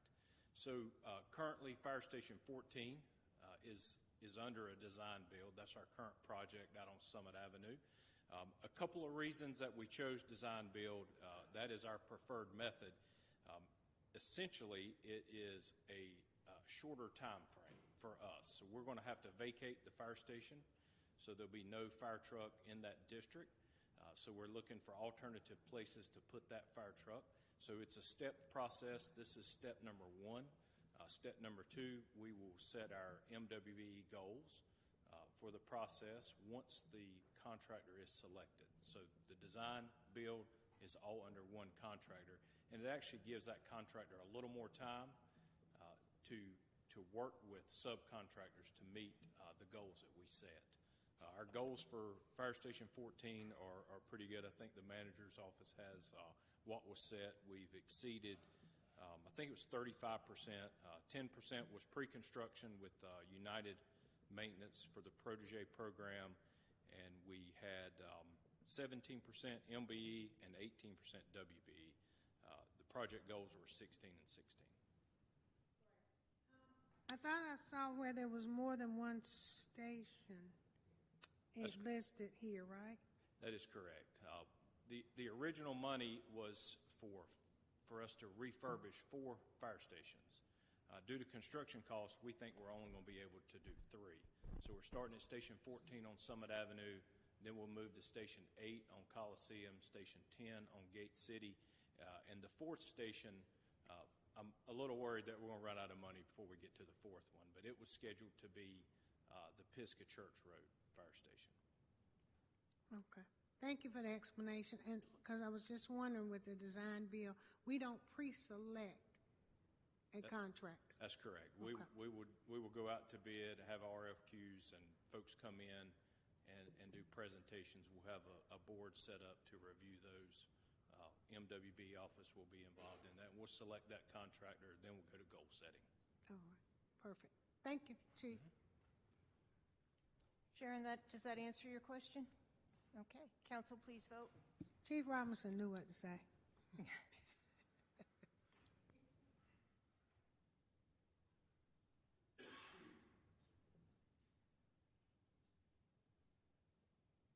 And that passes 9-0. Our last business item is, I'm sure it's the last, yes. I.3, resolution to authorize $1.5 million of funding for Servant Center for 1915 Boulevard Street acquisition and rehabilitation. Moved by Mrs. Thurm, seconded by Mrs. Abuzawader. Of course, I'm back again. You got a question? Yes, ma'am, I do. Okay. You know, I'm a little concerned about the way this came about because this is the building that we have been looking at initially on Boulevard Street for permanent supportive housing. Don't get me wrong, Servant Center, great mission, all that. Just wondering how they could so quickly jump on this building when we didn't jump on it. And when you say the other day that the building had issues, then why doesn't it have issues for them? Because for our model with the permanent supportive housing, it didn't work. I don't know if all of it was the cost it would have been to retrofit the rooms for the kitchenettes. Michelle, maybe you can talk to it. The Servant Center is using it for a different service. It's not permanent supportive housing.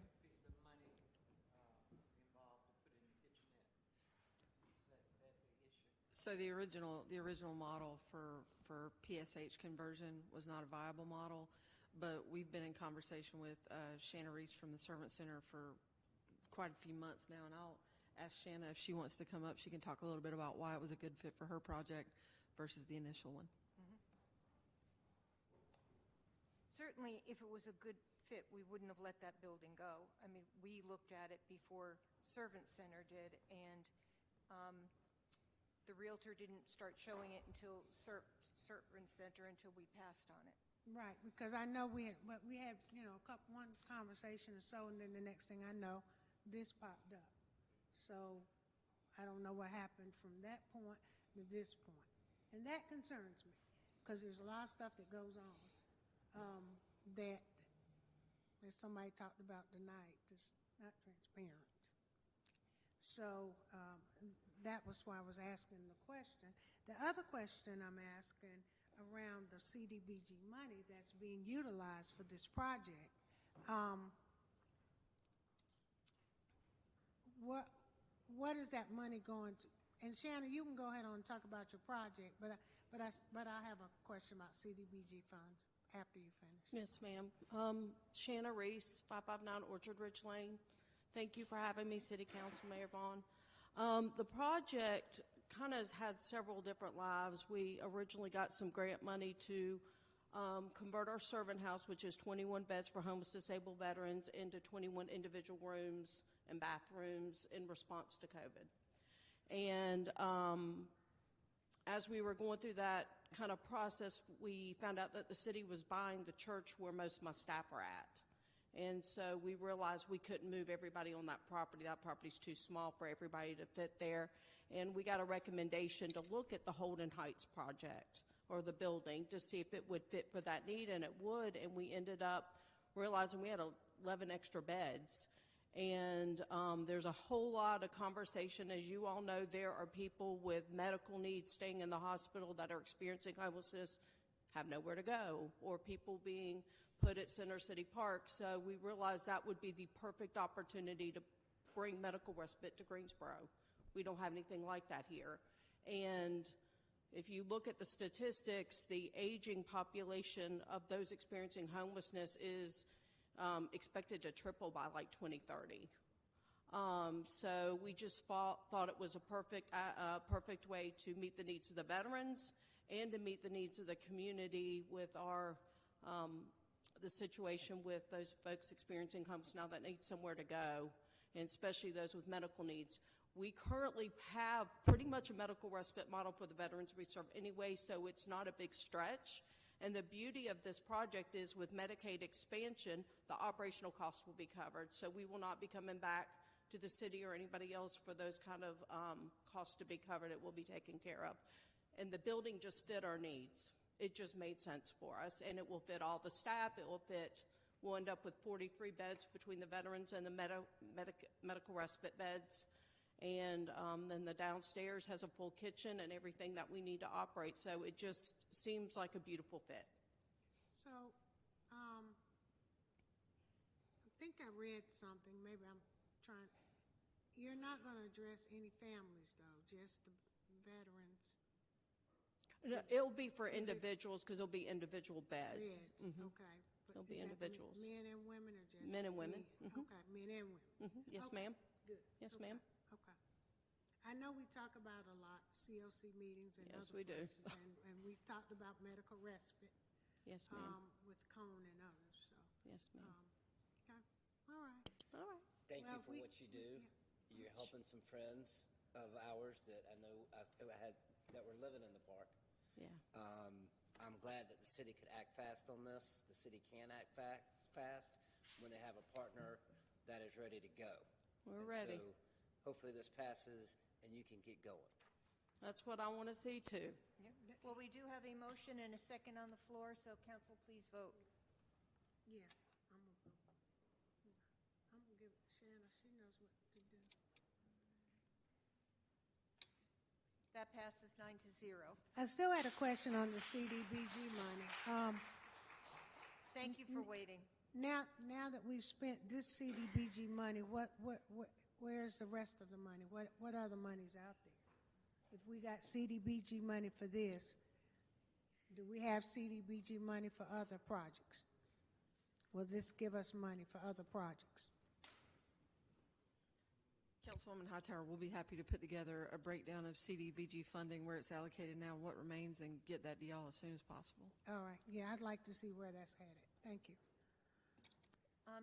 Anybody have boards and commissions appointments? Yes. That's okay. Mrs. Boozwaiter? Yeah. I would like to appoint Will Thacker to the Insurance Advisory Board, and I do not know who he's replacing because it's been like 3 years before we've had somebody. Was it Wayne Durham, maybe? Maybe Stephen Kent. It had to be a D3. It was a D3. Okay. All in It's been favor? a while. All in favor say aye. Opposed? That passes unanimously. Any other boards and commissions appointments? Okay. Brief comments. Sharon? Brief. Did you hear brief? Yeah, Hugh.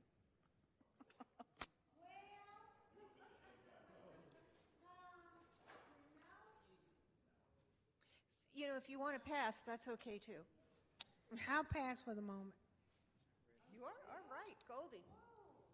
Well, now, I can come back and have some stuff no. to say now. If you, and to be honest with you, because I really got some things I need to say, but I'm. Council comments, Goldie. This is, and I mentioned it before, this is the beginning of Black History Month.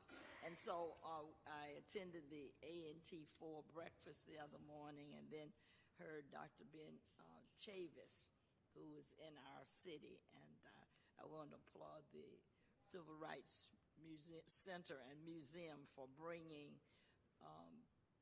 noted black leaders to our community. Okay. Zach? Nancy? Tammy? Mary Kay? I do have some very short things. Let's see. First, happy birthday, Tammy Thurm. It's her birthday. That's important, okay? Yep. And she what? Yeah. Don't start the birthday with a lie. She wanted to spend it with us. Yes. So second, I know you know that we have the GROW residency at the Cultural Arts Center. I went by Sharon Graber, well-known architect in Greensboro, was there, and she's done some great things. She was trying to, during her residency there, to get young ladies interested in being architects. And I just wanted to pass this around real quick. She did all of this design, everything for the high school kids, and they were just so excited, and there's a whole brochure about her and how she got into architecture and all the awards she's won and all of those things. So very, very proud of her and what she's done for the community. A District 1 resident. Yes, she is. Yes, she is. I give commendation there. The last thing I have, and this is a total surprise to Dr. Goldie Wells. Ooh. So we took a quick trip to the Outer Banks, and we went by the way of Edenton.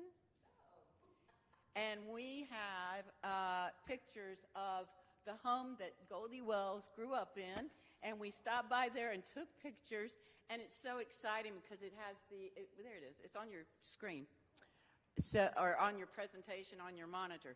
So we took pictures of the home, and then it has out front that I know Dr. Wells has spoken about it many times. There I am. And we wanted to make sure that, it's honored because it was just great in reading the information outside. And I know that you could go into a lot of detail, but wait till you see Issa's picture. You got to see his picture. But saving the Freedom House, telling the Golden Franks story. And it was we just were there for like an hour. There's Issa. But we were there for like an hour just looking around and figuring out that, Goldie grew up there, and then all of those who were in the civil rights movement had been there. And, it was just fascinating. So I can't wait until it is restored, and we'll stop by again. Great. So there you go. That's all I had. Mayor Pro Tem? I want to say happy birthday to Tammy, just personally. Happy birthday. And I want to congratulate Beta Iota Omega chapter of Alpha Kappa Alpha for 90 years in Greensboro. And all of the service and the work that they have done in this community. I will represent council on the 17th at Barber Park at 12 o'clock to do this in person to them, for them. It is also my chapter.